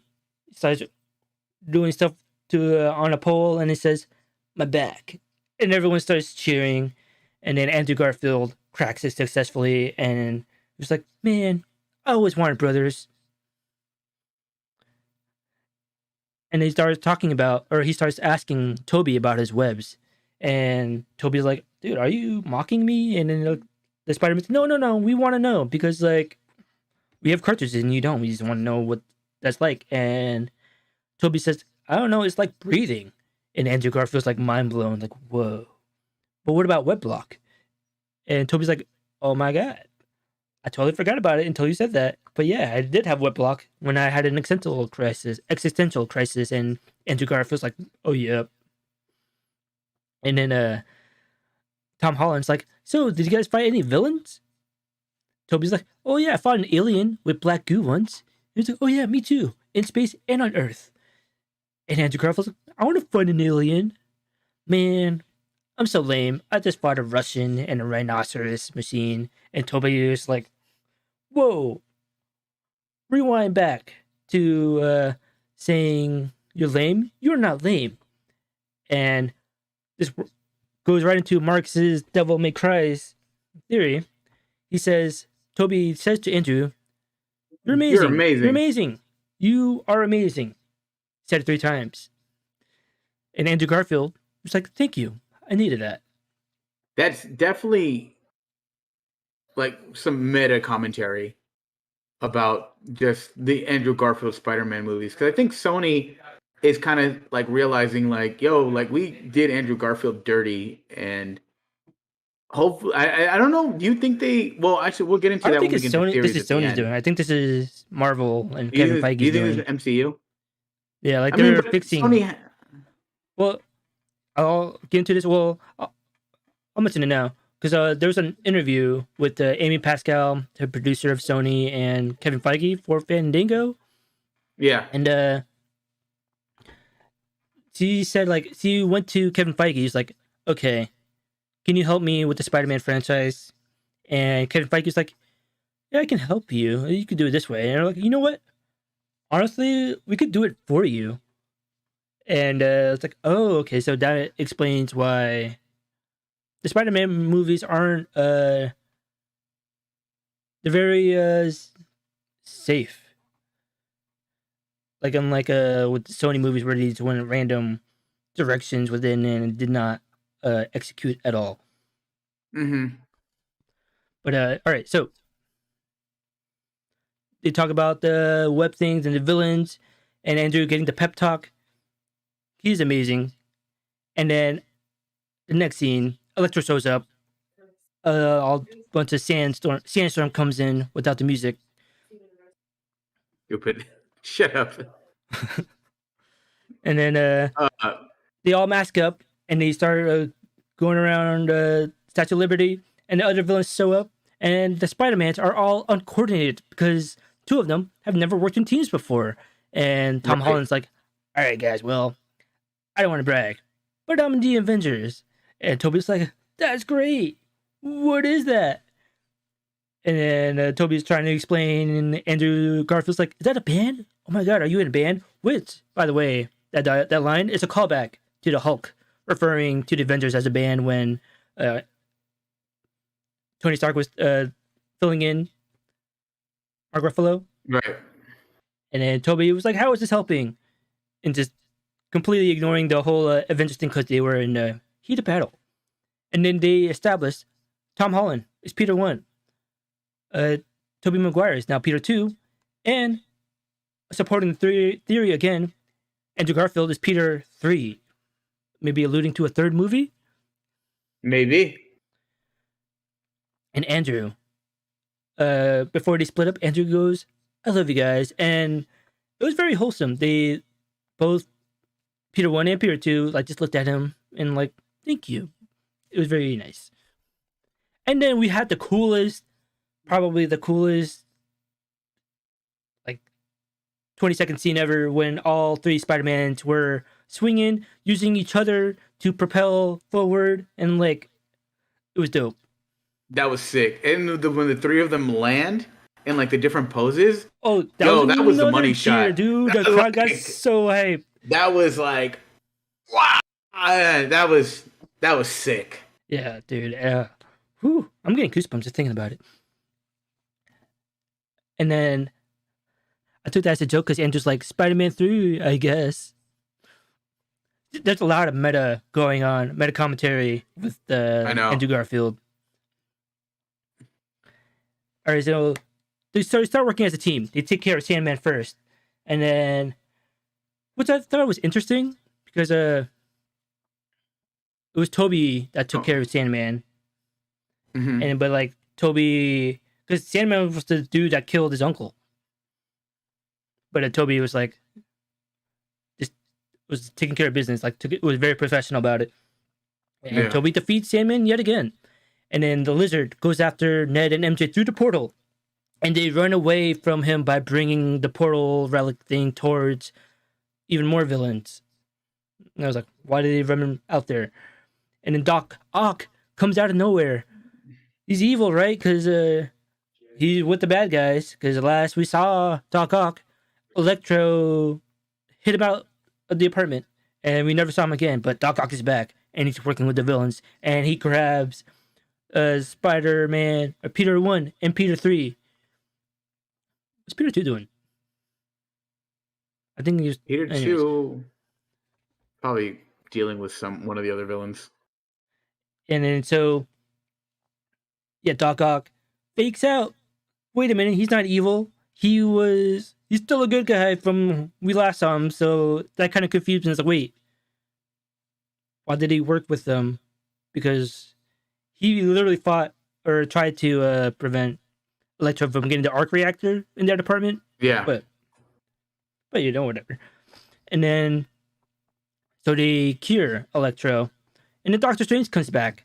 But Ned tells them the plan is working. And Doctor Strange's like, well, I'll be damned. And Electro tells Andrew after he's all zapped out. Because I didn't realize that this was the first time Electro is seeing his Spider-Man without the mask. And it's Andrew Garfield. And he tells him, like, oh, wow, I thought you'd be black, coming from Queens and helping poor people. Wait, I think they confirmed Tom Hardy Venom probably in Andrew's world because Andrew says, I wish I fought Alien. I think it was hint at Venom 3 or Amazing Spider-Man 3 will fight Andrew Spider. It'd be interesting if they do that.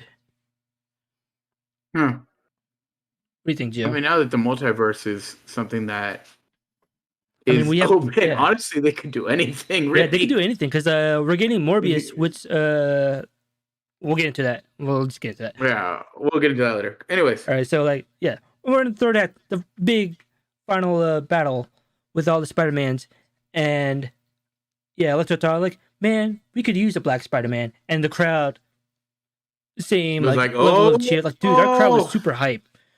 Everyone was like, oh, yeah, let's go, and which also plays into my theory, the same theory that I've been mentioning, which I'll mention, and then Doc Ock sees Toby, and he says he's so happy to see Tobey Maguire. He's like, you're so much older. How are you? And Toby says, I'm doing much better. What's makes me think, I was like, wait a minute. They are from the same universe, but they aren't each different other's times. Like Doc Ock or Peter Parker. Because Peter Parker, I mean Tobey Maguire, he got older from when we last saw him in Spider-Man 2. And because Doc Ock's last memory of Peter Parker was in Spider-Man 2 with the young Peter Parker, and then now he's seeing new Peter, super old, looking like Peter B. Parker. And then, yeah, and I was like, oh. But it was very wholesome. Like their little... This was my favorite scene, to be honest. Because I think it gives a nice kind of... Yeah. This is a nice resolution to like... Because Doc Ock was almost like Toby's like father figure. And almost in many different Spider-Man like universes. And he just turns evil or, because of, his lust for either funding or power or whatever, trying to be accepted as a scientific genius. And it kind of, he sees Doc Ock to how he was before he turned into Doc Ock. So, yeah. Reports were said Andrews and Morbius, and reports were said Toby's Doctor Strange 2. Maybe those are just reports. I don't know. We'll see. But anyways, But I'll call it. Where are we? Oh yeah, and then Toby Toby's Spider Spidey sense Sense. goes off. It is. Really liked how it was Toby's Spidey sense that went off, and went off due to the Green Goblin showing up, and he's throwing hella grenades at them. And I didn't notice this in the first screening, but in my second one, I noticed Doc Ock dove in front of Doctor Strange with his arms and tried to deflect all the grenades, but obviously most of them got through. That's how he stopped Doc Ock, because he's choking Spidey, and then Toby takes out the mask, and Doc is like, Peter. Ooh, I need to rewatch that again. It's so good. What's the last time you seen Spider-Man 2 with Toby? What's that? It's been like 4 years. Oh, it's been a long time for me. It's easily been like 10 years. Dang, that's a decade. Yeah. But yeah. And so all the grenades were thrown, and then Doc Ock dives to protect the relic and holds down Green Goblin. Yeah, Doc Ock goes after Green Goblin and holds him down with his own tentacle, but then Green Goblin cuts off one of his tentacles. And I was like, oh no. Like, he lost one of his arms. And then Doctor Strange's like, all right, screw this. I gotta reverse the spell right now. But then all the Spider-Man notice inside the relic is one of the grenades, and it blows up right in front of Doctor Strange's face, and the entire building falls, and including MJ. She falls off the cliff, or not off the cliff, off the scaffolding, and then Peter One jumps after her, and he's diving after her, trying to reach for her, but then the glider hits him, and then MJ's like, oh no, my Peter. But then, out of nowhere, dude, this gave me emotions. Like, Andrew Garfield's like, no! And then, like, everyone in the theater was like, oh! Like, they had that big gasp, like, collective gasp. And then, because in the spoilers for Amazing Spider-Man 2, this is exactly how Gwen Stacy died. Because, like, literally the same exact situation. But in Amazing Spider-Man 2, Andrew Garfield tries to use his web to get to Gwen Stacy, but failed and died. And so she died. What villain in like, spoilers, but this movie's like really old already, so I don't care if you spoil it for me. But what villain is it that basically knocks Gwen Stacy to her death in the second movie? Is it Electro? Dane DeHaan. Oh, it's the Goblin. Yeah, isn't Goblin. That the question of the day? Interesting. Because he's I fucking cried, dude. Yeah, same here. Nice to meet the lake. I was like, all right, cool, action, and then within like 5 seconds, I was already welling up. It was like all Andrew Garfield did was look sad, jumping off the scaffolding after MJ, and I'm like, oh man, I'm really welling up. And then, unlike in Amazing Spider-Man 2, he does not use his webs to capture MJ. He uses his own bare hands, and I was like, oh. Like, he probably replayed that scene over and over in his mind, after Amazing Spider-Man 2 in his universe, probably full of regret. But he catches MJ, and they land, and the crowd went crazy, and like everyone, well, I don't know about everyone, but like I was like, damn, dude, like he finally got his redemption. Andrew Garfield finally got his redemption. Like, he's been through hell of shit, and this is his first win. Yeah, like in a long ass time. Like, it's been 5 Spider-Man movies or appearances since his appearance, and he finally got his due. And man, that's such a good scene. And then that's not it. That's not it. Andrew, with MJ in his arms, he looks at MJ and asks her, are you okay? And you could tell, like, he is so relieved that he caught this MJ, and now he can move on, like, and he's so about to cry too. And he asked him, like, yeah, I'm okay. Are you okay? And then Andrew Garfield's like, yeah, I'm okay. And like, dang, that was the completion of an arc. I did not expect that from this movie, but this movie's so good. Okay, and then the next scene, the entire scaffolding falls. I'm like, okay, how the hell did Ned get down? Because like, no one jumped to save him, and then he's floating down with the cape. I'm like, the Doctor Strange's cape. It's like, oh, what the heck? That was random. Right. But then So immediately, the multiverse starts ripping open, and we're seeing the portals rip open, and we're seeing all these silhouettes. And who did you see, Gio? I saw the first time I saw, I believe, the Rhino in the actual comic suit. The second time I saw the Vulture in the actual Really? Vulture wingsuit, not the com. I think that's essentially what, if we look at it, it would pretty much just be like a bunch of the villains, but in their comic accurate silhouettes. Yeah, the first time I definitely saw a Scorpion, and this is one of the few scenes where it is enhanced in 3D because the silhouettes are in 3D, and like you can see the shapes more prominently. But is it 3D worth just to see that? I don't know. Not my opinion. But yeah, people were saying they saw a Scorpion, they saw a Rhino. Some people say they saw Craven. I tried looking for him, I didn't find him.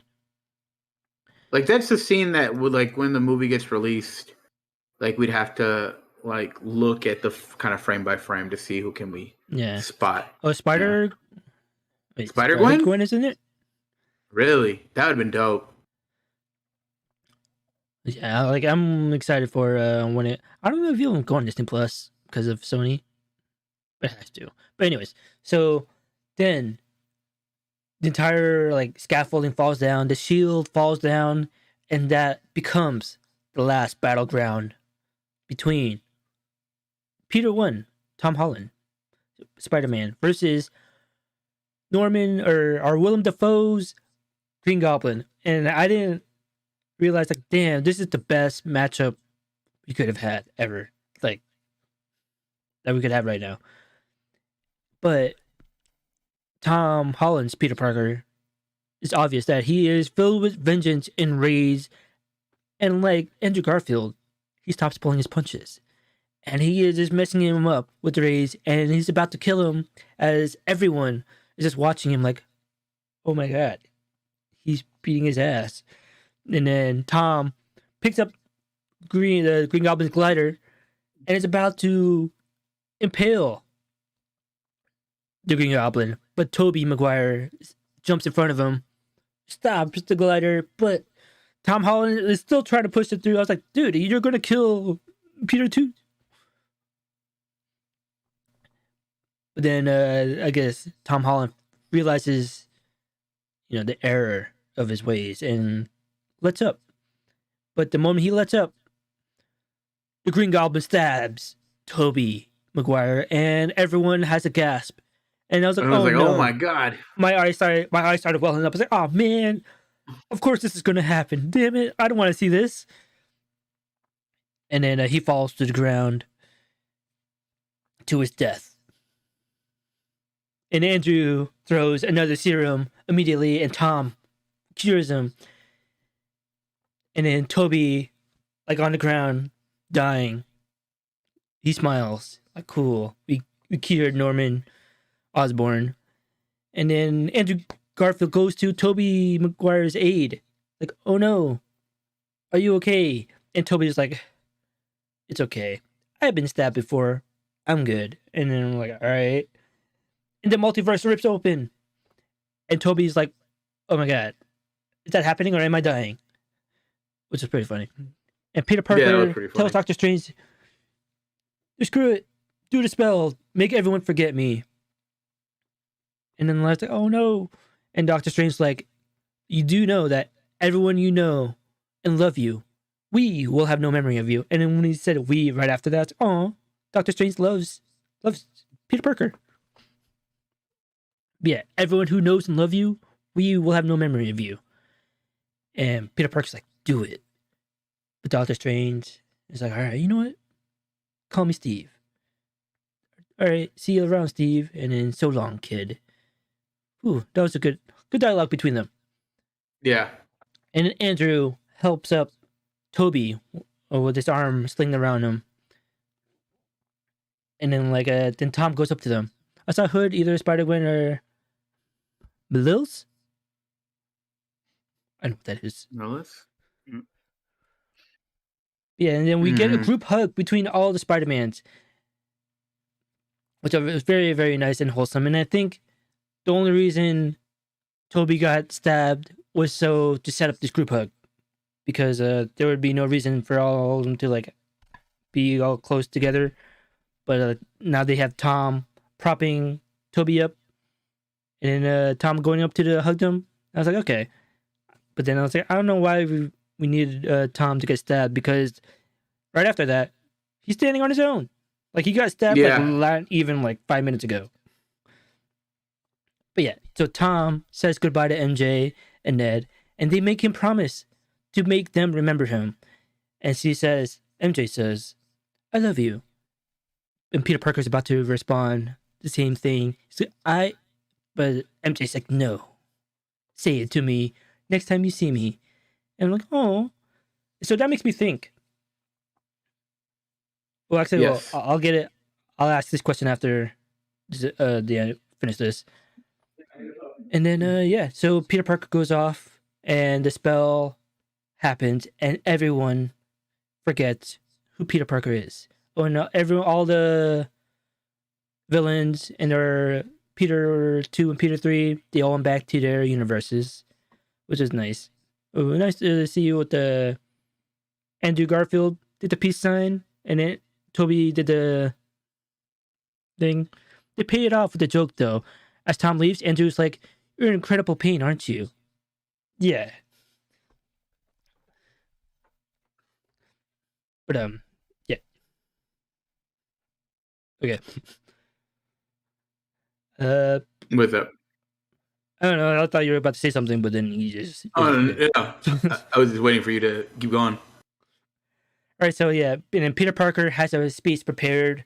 I'm Peter Parker, blah blah blah blah. Like, this is my spiel to you, and he goes into the same shop where they first looked at their MIT applications and got denied, and he sees MJ working, and he waves hello, and she waves hello, but not to him, but to her friend behind him, which was Ned, which was a callback to Spider-Man 1 with Sam Raimi and Tobey Maguire. When he was waving at MJ, he waves at Kirsten Dunst's MJ, and she waves at him in the street, but it wasn't at him, it was towards her friend. I was like, oh wow, they're having the exact same like the parallels. Yeah, parallels, even after the multiverse was all said and done. Arcus Devil May Cry said, I think Doctor Strange will remember and MJ will remember somehow. I think eventually, somehow MJ will remember. I'm not sure about Doctor Strange. I mean, we'll see what happens in the multiverse of madness. But yeah, I don't know. I don't know if Doctor Strange will remember. I think for sure MJ will remember eventually. Yeah, no. What do you think? No, yeah. Here's my theory with MJ. They are going to do the same exact arc with Peter Parker and MJ, just like they did with Captain America and Agent Carter. You know, that Last Dance? We're going to get that same... It's going to be the same thing for this phase. Oh, okay. I think. Maybe. I think, yeah. Yeah. Unless we see different... Because she says, I'll say it to me when I remember. But then, hold on, let's get into the second part of this. So, he's about to tell them that he's Peter Parker, that he's their friend, but he finds out that they both went into MIT and they're both happy. And Peter Parker goes to MJ's like, yeah, always expect disappointment, so you're never disappointed. And then MJ's like, whoa, she got shook. And he decides he decides not to tell them who he is, and I think that's because he wants them to be happy and doesn't want to put them at risk. Exactly. Even though they probably even though they probably were like, no, we're your friend, like we care about you, we want to be with you. And there goes Spider-Man again, there goes Peter Parker again, making decisions for people, right? which got him into this mess in the first place. And then the next scene, he goes to visit Aunt May's grave, which says, "When you help someone, you help everyone," which was also what she said in the Marvel Spider-Man game. Mm-hmm. And he also sees Happy there, but he doesn't. Happy does not remember Peter Parker, and he asks Peter Parker, not knowing who he is, like, "So, how do you know Aunt May?" And Peter Parker says, "Through Spider-Man." And Happy says, "Me too." And I was like, "Wait, what?" Because I think they remember that there is a Spider-Man, but no one remembers who Peter Parker is, which kind of makes sense that Aunt May had to die in the sense that, like, of course, how would it make sense that if his own aunt wouldn't remember who he is? Oh yeah, and then but how would Happy know Aunt May through Spider-Man? I don't know. Yeah, that confused me. But oh well, comic book logic. And then so that's that.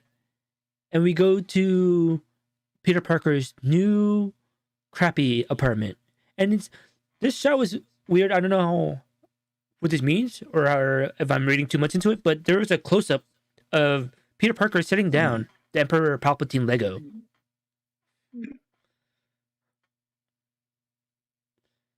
Yeah, I didn't get that either. It's like, one, maybe it could reference maybe Doctor Strange, like magic or something, or it could represent a token of his past life, because that Lego is part of the Death Star piece, probably. The him and Ned built. Yeah. Hey, someone, I think it was Nice Samantha talking to me, said that that's the same apartment that Toby had. Is that true? It's a Lego set that he and Ned built. Oh wait, is it? Ooh, I didn't look into that. I can't remember if it was the same apartment, like the same kind of crappy aesthetic. Like it gave me the same vibes. Like, oh, this is the Spider-Man we know. Mm-hmm. And then we see a close-up of a sewing machine, which, by the way, we saw a close-up of a sewing machine after Aunt May's death. And it's like, oh, okay. So he's using Aunt May's sewing machine. And we get... Actually, no, before that. Peter Parker's really starting over. Like, because we see that he has to do a GED test. I was like, dang. But why does he have a study manual for a GED test when he can get to MIT? I don't think he graduated high school. Because everyone forgot who he was. Oh. So it's like... Yeah. Yeah, okay, never mind. You're right. So, yeah, so we see the sewing machine, and Peter Parker we see his new outfit, and it is the classic Spider-Man outfit that we know from the animated show and the comics. This, like, it has a gymnastic sequin look to it with the blue. What did you think of the final suit? I thought it was dope. It was like you said, the callback to the animated show, and it's the de-Starkification of Spider-Man, essentially what happens at the end, which I think is what a lot of people wanted. Which makes it really cool that you get kind of that MCU Stark Spider-Man, but it's not. They're able to turn the story into what the Spider-Man that people know. So it's a whole arc. Yeah. So. Wait, sorry. Go ahead. I was gonna say you brought it up in the.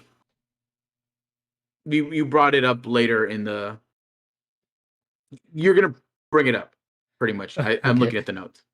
Okay, and yeah, so yeah, I thought it was really, really cool and really smart. Like, because I didn't realize, after Aunt May died, and then we got the quote, and like, oh snap, this is his origin. Like, we had 5 movies of MCU Peter, as his origin, and now we're getting. We saw his evolution from Spider Boy into the Spider-Man that we know and love and recognize. Like, oh snap, this is Peter Parker. It's in a crappy apartment and no one knows who he is. And with the suits, going back to his suit with making the suit with his Aunt May's sewing machine. There's no fancy Mm-hmm. tech, no $1 billion AI assistant in his suit, because all those past other suits were built by Tony Stark, and I feel like they represent Tony Stark's love for Peter Parker because he's kind of like his adopted son. So, but now Mm-hmm. this new suit, no Stark tech at all, made by Aunt May's sewing machine, and so I think this suit represents who he is fully, and it represents Aunt May's love for Peter. And it's just Peter Parker using Aunt May's sewing machine and fabric to construct a simple suit that he'll use to continue being the person she wished he would be. A selfless, kind, a compassionate person who uses his powers to help people. And Nice Samantha. Wait, hold up. I think Nice Samantha makes a good point here. Nice Samantha says, I think the spell makes it that he still exists as a person, but people just forgot who he was. Anyone who knew him. And because the MIT lady told him she would talk to Edmund about getting him in, but then she forgot who he was, he probably, like, what the fuck? Who's this kid? Denied. That would make sense. And then, so we pretty much got like Peter Parker on a fresh slate, but we now have the context of the previous 5 Spider-Man appearances, and he has all that knowledge Right. too. Right. So I think, like I said, I think this is going to be interesting where they play Spider-Man moving forward, because he has the context of everything going on, just no one else does. Like, the Avengers are going to be like, who is this guy? Who is Spider-Man? But he's like, I know all of you. I wonder if we're going to like see him pop up in other Marvel properties. But we're not done with the movie yet, because that was the end of the movie, but we have an after credit scene. And I think it doesn't make sense at all thinking on it, because let's get into it.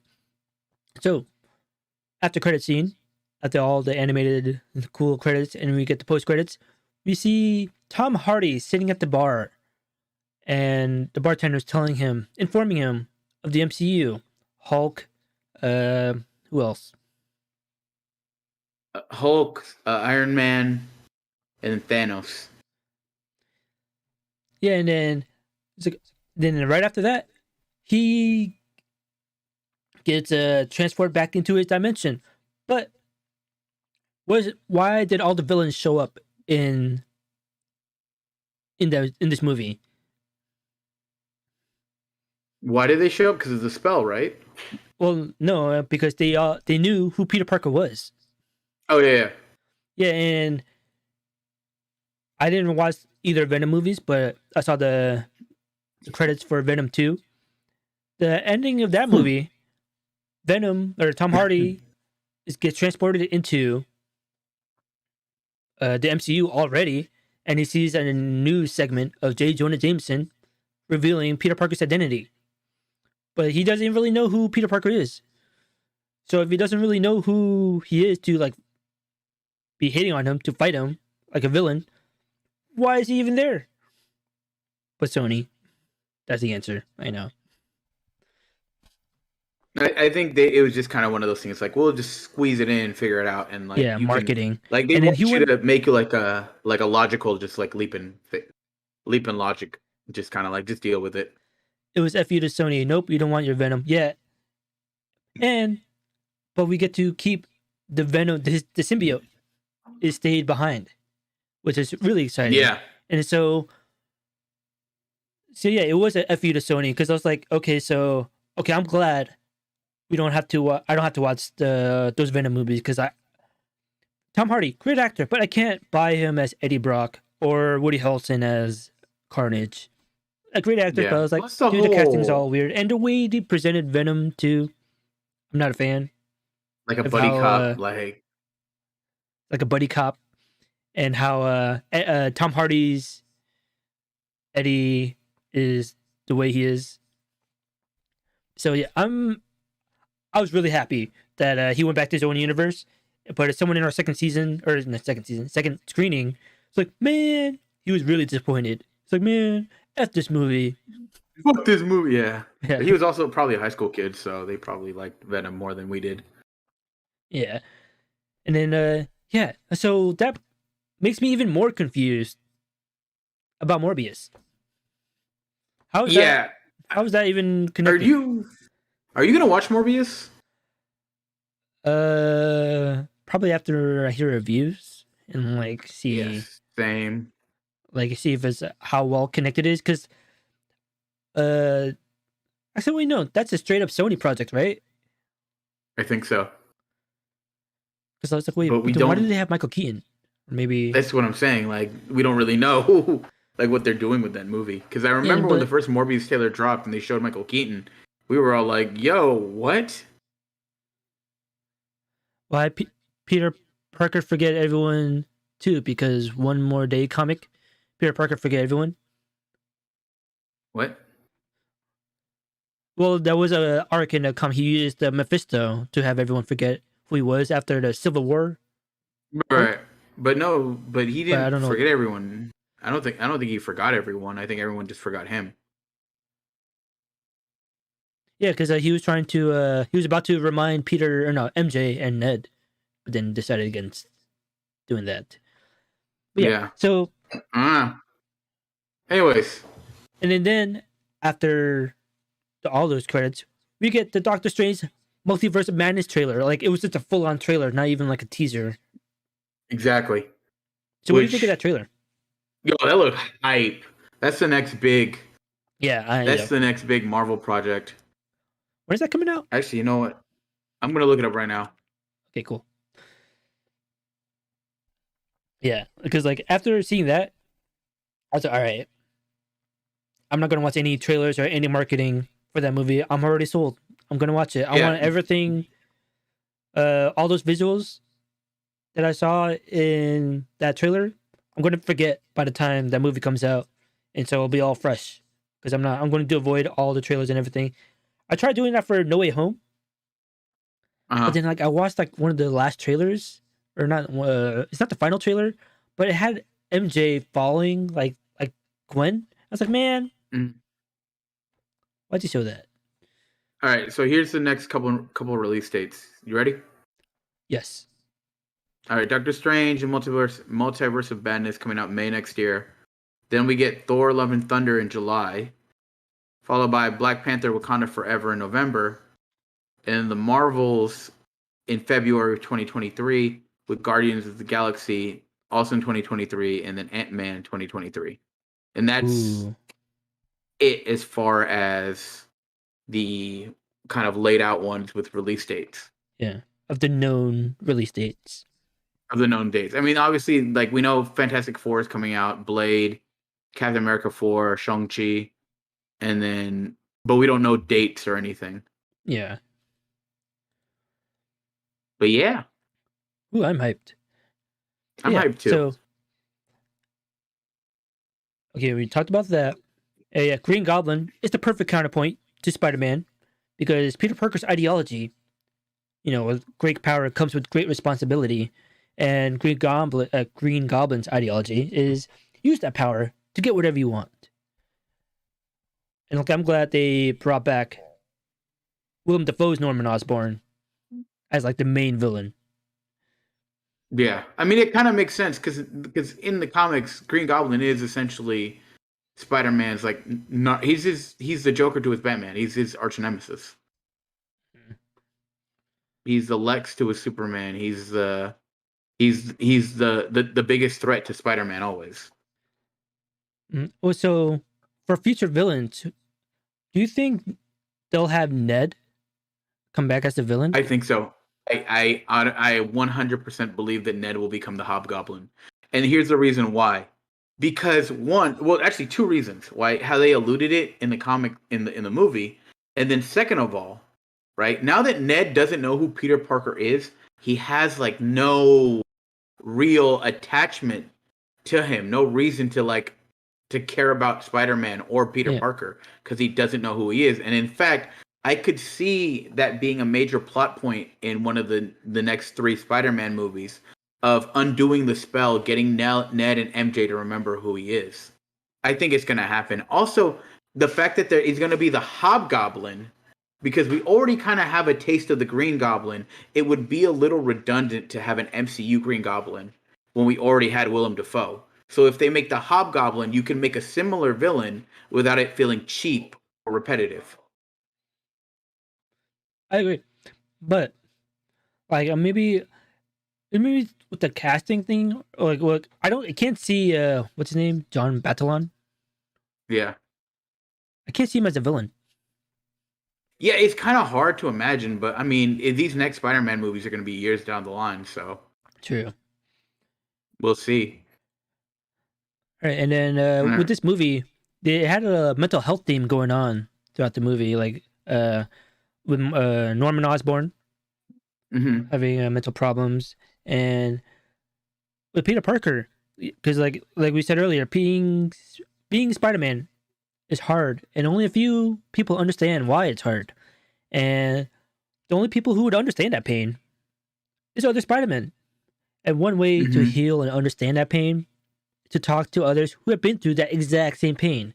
And so we kind of like a Peter one had a grief counseling.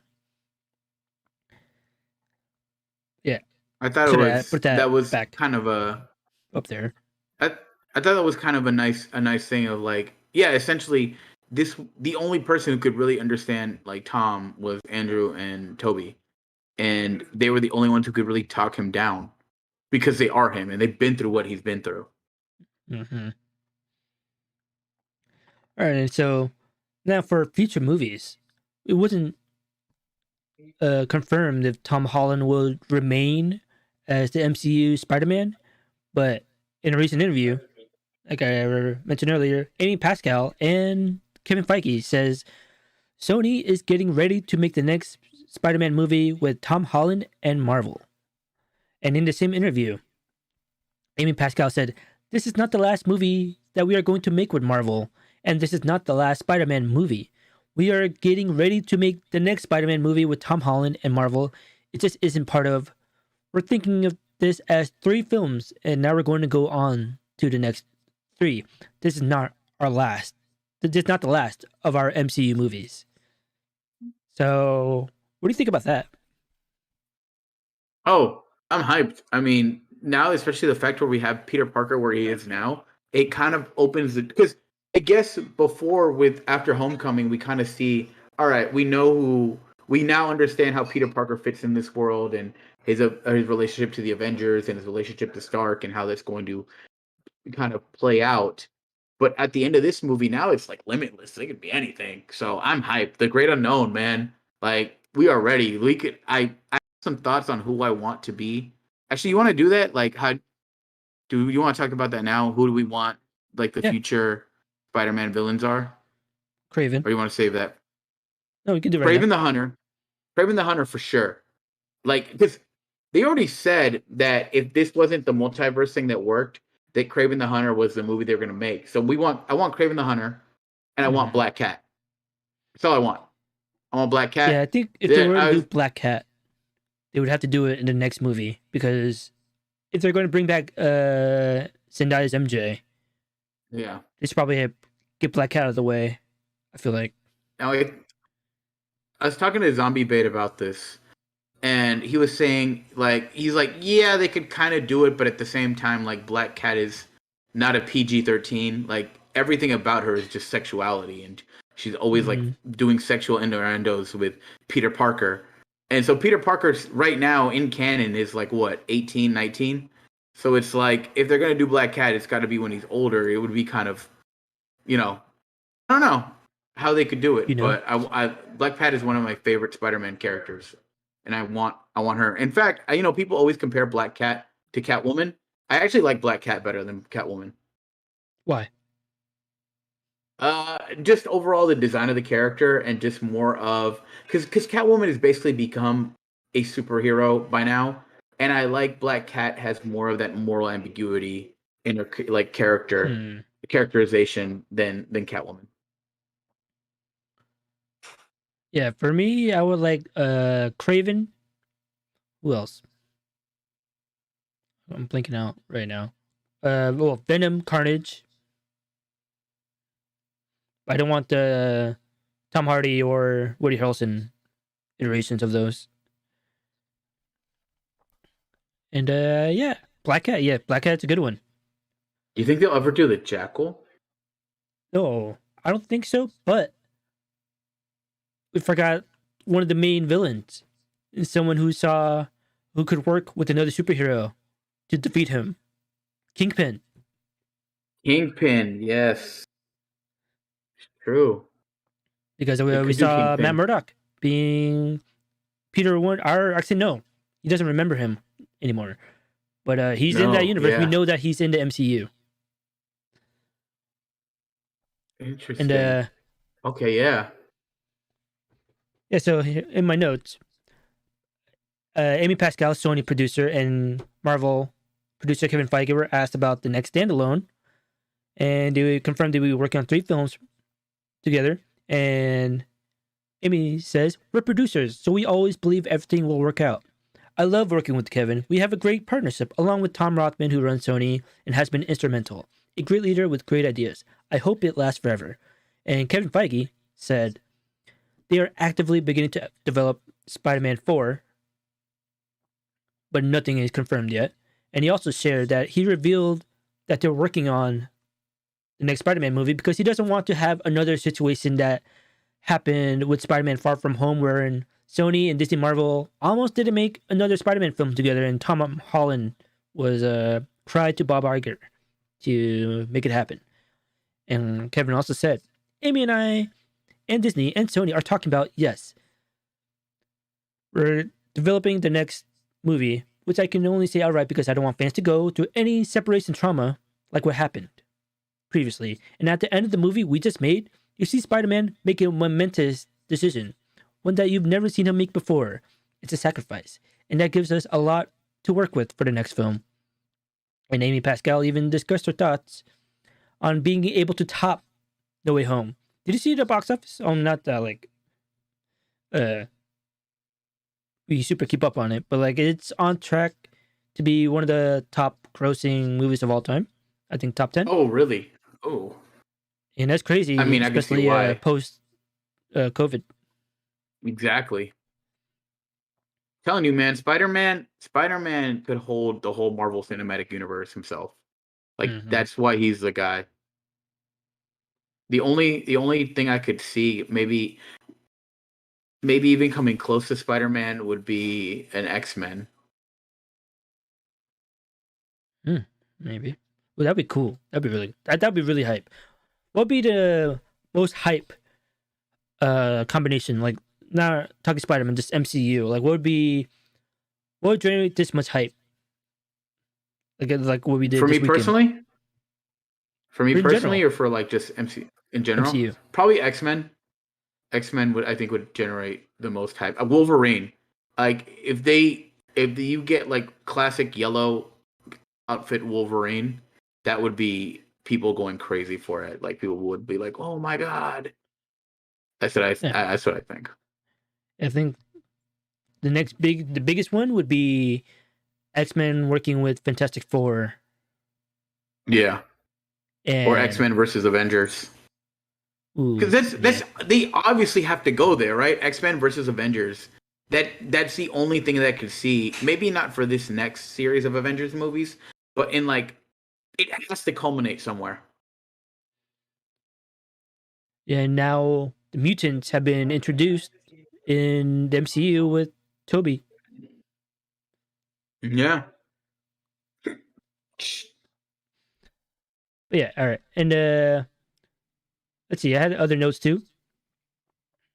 That Go on. yo, Spidey was so good. Yo, what's up, Tokyo Sun? Yeah, we just finished our breakdown. Now we're just speculating. What do you think of it? What was your favorite part? And how hype was the theater? Because our theater was super hype. It was like a rock concert. Like people were like screaming their People were heads off yelling. Yeah. multiple times. All right, and then the producers went on to discuss how they managed to get all the actors back in the Spider-Man universe, and they didn't get into specifics, but they shared how they did it. That Amy Pascal said these weren't going to be cast grab cameos. their parts were real and that I was there with them the first time and I would be with them again. I have too much respect for the actors and the work they did over the years. And the fight with Green Goblin Spidey, hands down, yeah. Wait, Yo, which that one? The was first one or sick. the second Yep. one? In the apartment or the end? Oh, in the hint towards Miles? Dude, yeah. Theater got super hyped just by that mention. Mikey, Oh, why don't you tell everyone about your yeah, Miles my theory? theory. Yeah, okay, so let's talk about my theory. So Yeah, go on. now we know the next Spider-Man movie is called Across the Spider-Verse, the animated one, and it's part one. So I'm thinking, what if they go across? Miles Morales goes across the Spider-Verse into live action into our MCU, and that is how we get Miles Morales in the MCU. And maybe we could have Peter B. Parker played by Toby because I got very big Peter B. Parker vibes from Toby in this movie. The Same. apartment fight. Oh yeah, that was sick. That was so brutal. And then, but I had another theory. Other Go stuff to on. go with this. What was it? Peter B. Parker, Toby, and then Yeah, I think that was it. Right. That's pretty much. I did you have think Miles another? Morales Did is you have a going to theory cross over about? to live action. Did you have a theory about Andrew Garfield? Oh, yes, and yeah, thank you. So yeah, Yep. Toby says you're amazing, you're amazing, you're amazing 3 times, and Andrew Garfield is Peter 3 out of the 3 Peters, and so Yeah, they people are definitely speculating. hinted towards 3 a lot. People are speculating that are we going to get an Andrew Garfield movie, like another one? Because I think audiences will understand why it exists, and I think audiences will be hyped for it, and I think audiences will they'll accept the movie like as not part of the canon, and I think it would do well because people love Andrew Garfield as you could, from the reactions we got. Would he be Yeah, hyped it's for that? probably like Oh, you haven't seen. well, I have to watch the second one, but I'd be hyped for it, especially if it's kind of like seeing it as his redemption Yeah, and then we'll see Andrew Garfield versus Tom Hardy's. I don't even know how. I can't even imagine that interaction. Essentially, as long as they don't get too greedy again and try to just be like, "Hey, we're gonna do Secret Sinister 6 again." That was the issue with the second Amazing Spider-Man, because they tried Yeah. to basically make an MCU type thing without really planning it Mm-hmm. out or any rhyme or reason. They were just like, it's this and this. Because I here's one thing I still don't get who. Because in the end of Amazing Spider-Man 1, right, you see that guy in like the suit. Like, who the fuck is he? Is he Osborn? No, because Osborn was dying, right? I don't remember. Or was that Osborn? May have to rewatch those movies or watch Spider-Man 2 for the first time. Amazing Spider-Man 2. Yeah, but Yeah. yeah.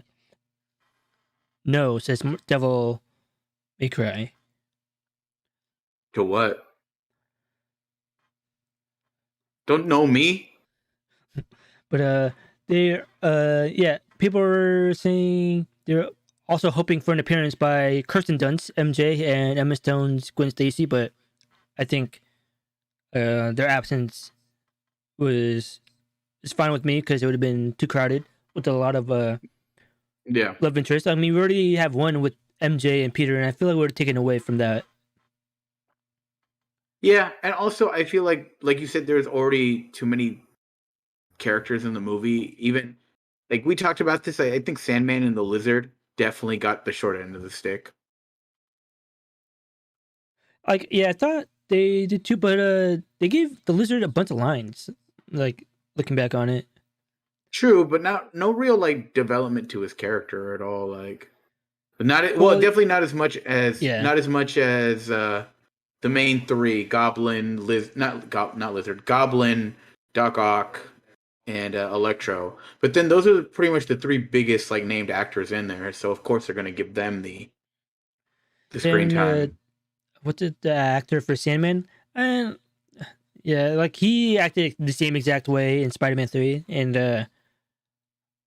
I felt like that kind of it didn't help the Sandman's case because I thought it was like he was just there, like he wanted Yeah. to get back to his universe, to his daughter, but knowing that he would get killed upon return. But okay, let's talk Yeah. about that point, right? So how does this work in the timeline now that they're quote unquote cured? Is there like an Oh yeah. alternate timeline now, or are Oh they yeah. still Okay. Yeah, gonna yeah. die? What do you think? I think Miles gets something with Doctor Strange movie. You think that Miles could show up? Oh yeah. When do you think Miles would show up? I think he has to show up in a Spider-Man movie, like with Yeah, Tom I Holland. think he shows up in Spider-Man movie before a Doctor Strange movie. Maybe we get a blip of something, like maybe not Miles, but maybe in the you know what, Marcus, Devil May Cry.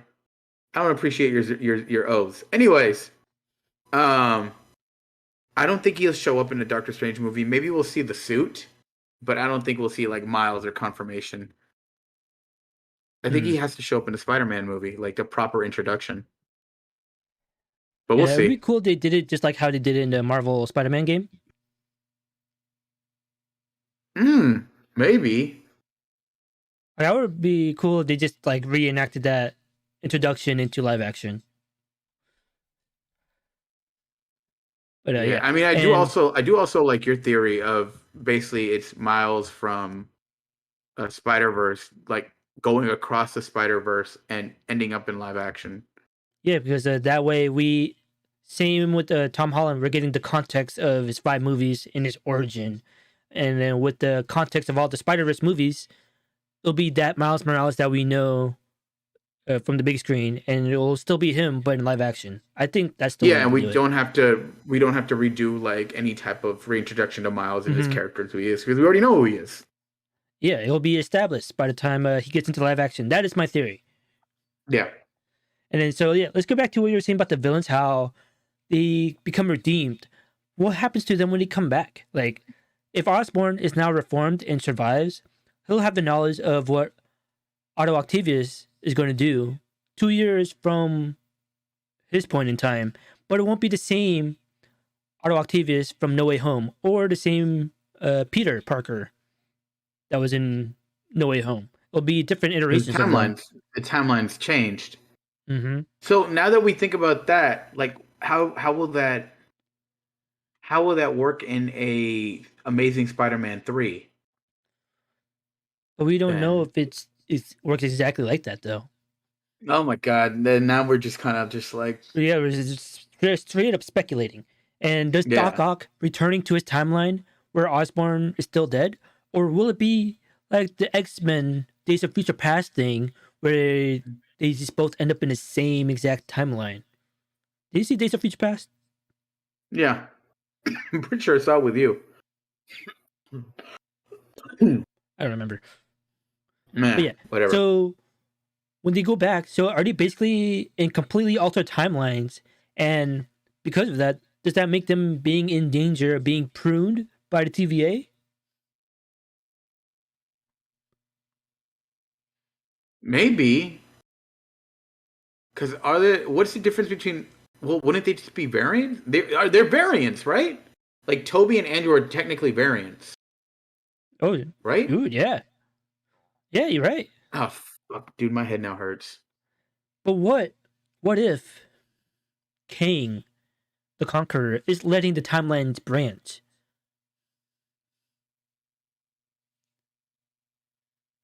I don't know because when's the next time we're gonna see Kang? What, Ant Man Yeah, or what comes out first? Ant Man or Loki season 2? I think it has to be Ant-Man. Oh my god, too much. It's too much, man. There's too much Marvel going on. Who could play Miles? Um, the kid from Who's the Stranger voice Things. actor? Who's Oh, the the voice voice actor actor. for Oh, Miles? yeah, he's a good actor too. Yeah, I would get the voice actor, Shamik Moore, right? Shamika Moore. Shamik Moore. Look it up. Shamik Moore. How old is he? He was on Dope, right? Is that the actor from Dope? Yeah, he's in dope. He's 26, What's up, Holmes? Yo, what's up, Liz? and is Oh Miles wait, but that's a still little like old. a I high feel like. schooler? Yeah, he is a little old. Oh yeah, no, he's way too old. Never mind. I'm looking at pictures of him now. He's way too old to be Miles. I would pick the what's his name from Things. Miles Brown. Mike? Yeah, Mike from Stranger Things. Oh, Mike Brown. I've never No, seen him it's in not anything, Mike. but he's young enough. Oh. Mm.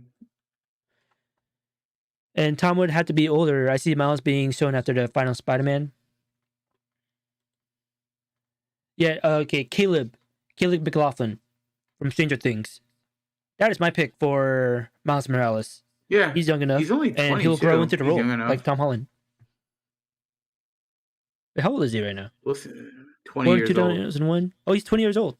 Oh yeah, Yeah, that's perfect age. yeah, that is perfect casting age. That's what I'm telling you. It's really important. Yeah, we're talking. Yeah, sure. We're talking Spider-Man right now. By the way, if you've seen the movie, spoilers, because we're talking spoilers all this whole stream. But yeah, no. Caleb McLaughlin from Stranger Things. Yeah, he is my pick. I'll tell you later. Okay. If Sony really wanted a Toby movie, I would do Spider-Man, MJ, Peter, Parker. Parker. I think Toby's done. Like, if they were to bring Toby back, I would want him to be the Peter B. Parker role. Yeah, agreed. I think also Toby's done. Yep. And then also, speaking of feature work with Tom Holland, he says after this movie he wants to tone it down and wants to start a family. And I didn't know till last night because my sister told me that he's actually with Zendaya in real life. I thought that was just people or stands shipping them together, but no, they're actually together in real life. I Yeah, think Toby good is for gone. him. Good Yeah, on him. Good on him.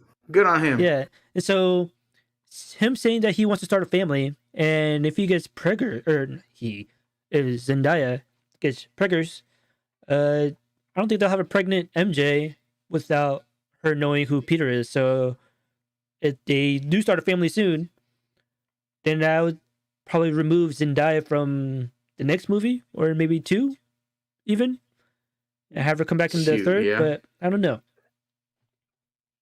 But if we don't have a MJ as a love interest or any love interest for Peter, like in terms of Spider-Man, it kind of makes it more interesting for the character because you won't have any love interest for Peter Parker to deal with in the movies, and he'll just focus more on Peter Parker stories That's what that I'm aren't. saying, dude. Black Cat, because they already had Liz. They already had. They already had. Well, I don't know. Would they bring Gwen Stacy in or Felicia Hardy? I don't know. That's good. Yeah, yeah, But because Tom Holland was giving a interview to GQ and how talking about how paparazzi found out that they were together, and he's saying, like, "Yeah, it's art imitating life, except I can't swing away in real life." that's funny. But yeah, it's like, oh, whoa, that's cool. Like MJ and Peter Parker are together in the movie and in real life. Which it happened to Andrew Garfield and Emma Stone during Amazing Spider-Man 2. Did they get together? Yeah, I they didn't know that. were a night. I don't know why I know that, but they were. Yeah. Well then. And then, yeah, I found this out that they were Tom Holland's with Zendaya last night because I was looking. I was like, oh, why does Tom Holland want to start a family? I was like, what? And it's like, oh, he's in a relationship, huh? But Black Cat movie is in development. Is that confirmed or is that just rumored? It was gonna be Black Cat and Silver Sable, but that was never went past the. They never went past the development stages. Oh, so it's still in development hell along with the other. Yeah, I mean they announced a bunch of Spider-Man spin-off movies for the Sonyverse and never really happened. Okay, yeah. I'm reading into it now. In March 2017, it was reported that Sony were planning a film based around the characters Silver Sable and Black Cat, with Chris Yost penning the script. Don't know who that is.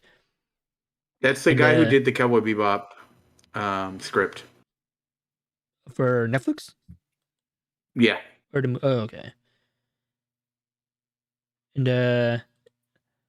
yeah, by August 2017, the script was revised. A release date of 2019 was announced. In February 2018, there's new writers. And June 2018, Sony removed Silver and Black from its release calendar.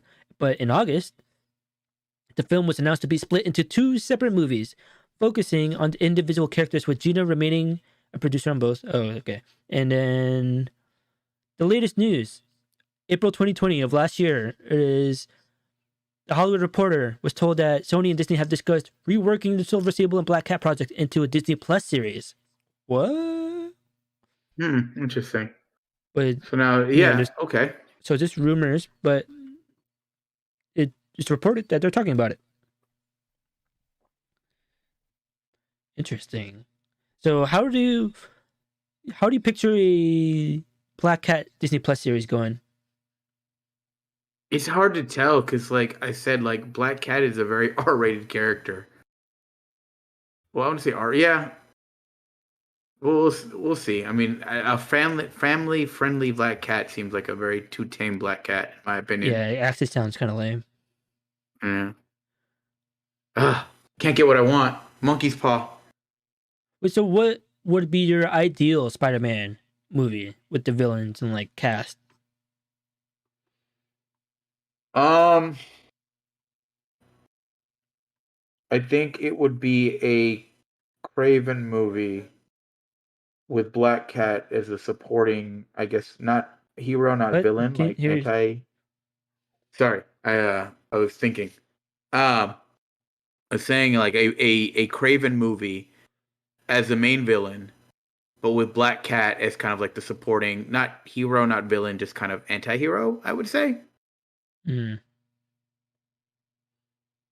Yeah, that's what I would think. And I think they would, I don't know, would they to tie it into the MCU?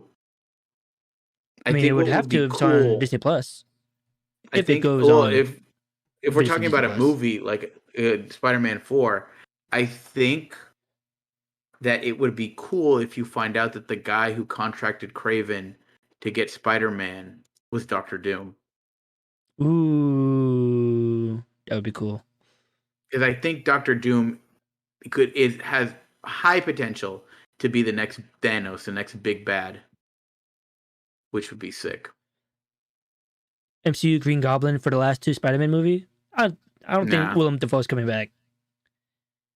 And I think it would already be redundant to put in a Green Goblin after we already got Dafoe like just killing it. That's why I think Hobgoblin makes sense. Yeah, and then plus we got three Willem Dafoe Green Goblin versus Spider-Man fights at this point. So one. We also they fought twice in the first movie, or they had three fights.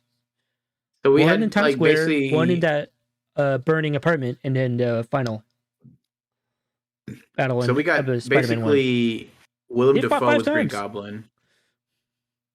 And we also had Dane DeHaan's Green Goblin, which no one really cares about, but it's still there. Mm-hmm. Yeah, that's crazy. Like, Willem Dafoe's Green Goblin had 5 fights in cinematic history. So, yeah, I think that's a little one too many. But, we need Kingpin. It'd be crazy if they have a Sinister Six, though. If they make that happen.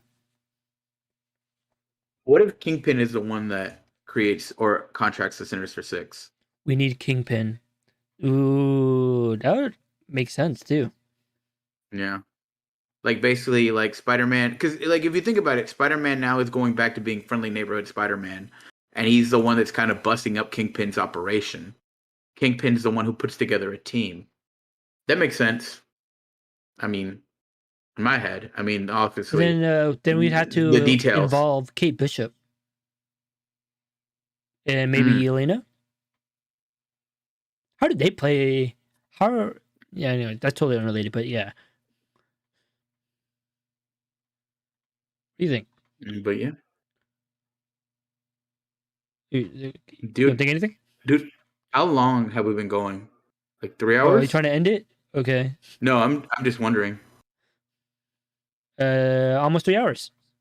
Damn. Well, I'm trying to think. Like, okay, if we get Kingpin in there, then we have to see to the extent of how much of the Netflix series do we come in? Do we get Punisher back in? Is that confirmed? Do we get? I I mean, mean, he was a great Punisher, I still haven't seen the Punisher shows. but you've seen Punisher's appearance in Daredevil, though, right? Yes. Yeah. Yeah. Yeah. Yeah, I and think also yeah, that version of Punisher is dope. I would like to see that brought in, and I think the actor would be down too. John Bernthal. Yeah, that's the name. Yeah. Damn. Now, the thing I think the great thing about this movie is that it opens up so many possibilities because it really literally wipes the slate clean, but in a satisfying way. Yeah, and not just for Marvel, but for Sony, but not that we're too excited about their iteration of movies. But it could be exciting if they bring back Andrew Garfield in his own thing. Like Who they would they can even literally have do as a anything. Like villain both for? studios have an open sandbox to do No, whatever they want, and Sony decides to make Morbius.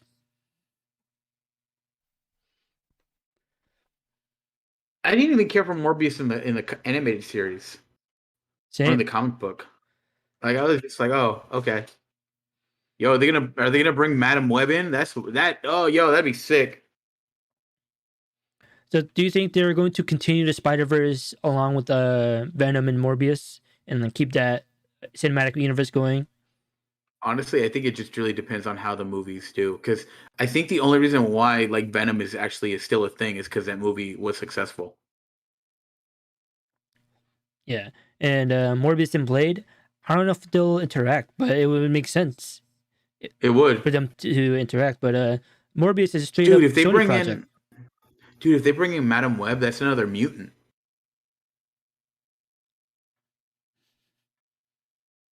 That'd be sick. So they would wait. Do we have mutants in the MCU yet? Not yet, I believe. I mean, essentially, I feel like we might have. they try to hint at it because I think in the comic series, mutants are essentially offshoots of the Eternals. Mm. I Let mean, me I guess see, the Hulk would Spider be a mutant. Man. No, because you have to be born with your powers, and the Hulk was given to it in Oh, radiation. true, true. Okay, you're right. Let's see, Spider Man villains. Let's see, Chameleon. I forgot about him. He's another Oh big yeah. Spider Man villain. Okay, so we've done Head of Sony Vulture, said. Wait, sorry. What? Spider Man, Lizard. I'm just reading all the Spider Man villains, and essentially most of the big ones have been represented in some way, Mm-hmm. except the only ones that we haven't seen are Jackal, Black Cat, Hobgoblin. Yeah, And Craven. those are pretty much. Oh yeah, and Craven. Those are pretty much all the big heavy hitters that we haven't seen yet. All Yeah, the other ones have well, been Craven's represented in definitely some happening form. within the first movie or second because they already rumored, or not rumored, it was already reported that they were going to make a Craven solo movie if this whole multiverse thing wasn't going to work out. And but it did work out, so hopefully, fingers crossed, they'll bring in Craven, and also the symbiote is back, so we're definitely going to get Venom. So I think those Do are you the think two that? villains we are for sure getting: Craven and Venom. Do you think that we get like if we're talking Kingpin, right? Like, do you think that we get possibly the other like mob boss Spider-Man villains like Tombstone or Hammerhead or I Silvermane? was thinking that too, or maybe they could work instead of a Kingpin hiring Sinister Six. We get those guys, Maybe, and it'd be like a whole like a mob plot line going on, New York mob. maybe, maybe Mr. Negative. Ooh, Mister Negative would look cool. I feel like on screen. Yeah, I've noticed that too. Also with the Spider-Man movies, most of the villains, well, maybe not for Homecoming, but they've done cool things visually with the villains. Mysterio had like kind of those scenes where he was doing the projections, which looked really nice, and then with Yeah, this one, like you had everything kind of like flying around. They were doing cool stuff visually with the villains. Tokyo-san thinks Daredevil will be the one fighting Tombstone. That'd be cool. Oh yeah, that would be cool. But I mean, they essentially they essentially live in the kind of the same universe, or essentially not the same universe. What I'm trying to say is they both try to do kind of like neighborhood cleanup. They're not like fighting, aliens and stuff. And so, you think we'll ever get Smythe? Devil May Cry said earlier, you think Andrew Garfield will fight his alien? Tom Hardy's Venom being his alien? I wonder what alien. Well, if it's not Hardy, what other alien could he fight? I don't know. Who are alien villains for Spider-Man? I don't think of any. I'm looking at the list right now. Oh, no, that's okay. I'm trying to think. I don't see any alien that Spider-Man's really fight, because he's really mostly a kind of like neighborhood Spider-Man. Yeah, the local villain. Yeah, he's not fighting grounded. Like serious threats,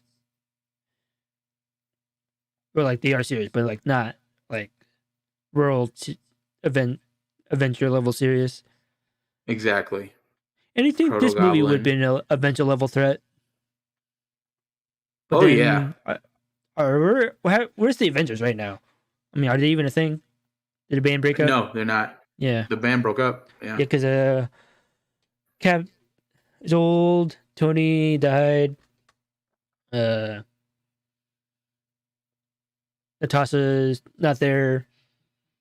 Hawkeye losing his hearing, trying to retire to the farm. Yeah.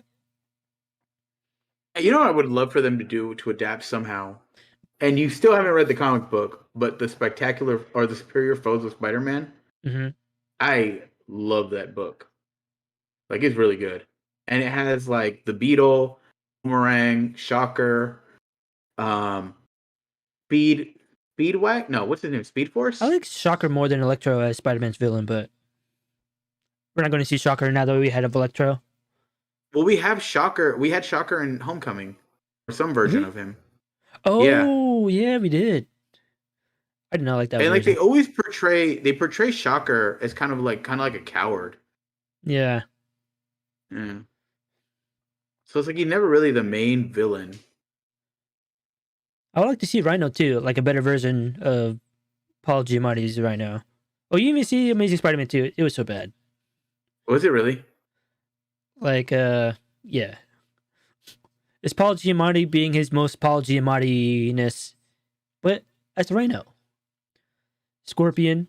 Oh, yeah, they had Michael Mando from Homecoming. He's playing the character Scorpion, but will they have him reprise the role? I don't know. You have to, right? Yeah, and they would probably bring him. I don't know. I could probably see him bring Scorpion into Morbius verse and Venom. Do you think we'll ever get Alistair Smythe? Which one? In the Spider Slayers, Alistair Smythe. In live action and movies? Yeah, I mean they had Alistair Smythe. BJ Novak was supposed to be him in the Amazing Spider-Man movies, but they never really went anywhere with him because they never really went anywhere with him or anything in the Amazing Spider-Man 2. Yeah. Oh, I didn't know that. So that makes me think that he's definitely a possibility if he's been in consideration by the studio before. Yeah. I'm just looking through all the Spider-Man villains and like, who could they have? Let's just close up our last thoughts on Spider-Man No Way Home as a whole. Spoilers, included. You would rank it as your second favorite Spider-Man movie? Yes, right under Spider-Verse. Yeah, I recognize that Spider-Verse is the better movie. But if I had to choose which one to rewatch for like a year, it'd be No Way Home. Because emotionally, it hits all the moments and it did everything right. Like, because No Way Home is a tribute to the hero or the superhero, the character of Spider-Man, and it's also a tribute to Spider-Man fans. It treats its fans. It's like made by fans for fans because it had all the references that all the fans like. The pointing, my back, I'm something of a scientist myself, and all that stuff. Like everything a Spider-Man fan could want, and that was like be possible in by the studios and the movie filmmakers. They made it happen, and I think they executed this movie flawlessly. Well, not flawlessly. There's a lot of plot holes, but I'm willing to forgive them because I enjoyed this movie a lot. And it was probably one of the best, if not the best, theater experience I've ever had. So yeah, that is my thoughts on Spider-Man No Way Home. And I think I'm going to watch it again in 3D because next weekend, Sing 2 and what is it? The King's Man. They are also releasing in 3D. So if you do want to watch No Way Home in 3D, you probably have until next Friday. And the 3D screens are going to be super limited. But is the 3D worth it? It really depends on your theater. And you have to be in the center. Don't be at the very top for 3D because I think the angle that we watched it at, we were too high. And the projection was a little off, I felt like. So I think I'm going to watch it again, but in a better position. Probably, and I'll tell you my thoughts on that next year. But yeah. Okay, so that's pretty much our. So we did not expect or plan this episode at all because we were just going to take a break for the next few weeks and then just enjoy ourselves. But the movie was so good, and we couldn't just wait to talk about it and all this stuff that we just talked about for the past 3 hours. Yeah, and so yeah. So I'm Mikey, along with good boy, Gio Huey Flow. And if you guys like the show, like we usually have a format to the show, but today was all more free flowing because it wasn't planned. But if you like what we do here, give us a follow on the socials over there, or like in all our socials. Follow mine, Hyphy Soul, Gio, Huey Flow, and yeah. So that is the last episode, our really truly last episode of the 1v1 show. For sure, our real episode. The last episode of the year of 2021. And we will see you guys with the 1v1 show on January 8th. And we're going to be coming back all brand new. And we have some new stuff planned. We're a new format. We're doing stuff differently. And we have a lot of stuff planned for the second season. It's going to be fun. So yeah, so with that said, we'll see you guys not 1 week, 2 weeks, but 3. Well, since we're on a Sunday, 2 weeks and 6 days from now, we will be back with season 2 of the 1v1 show. And yeah. So again, thank you guys for participating in the chat, watching, lurking in the chat, and all that stuff, and talking Spider-Man No Way Home with us. And yeah. So with that said, we will see you guys next year.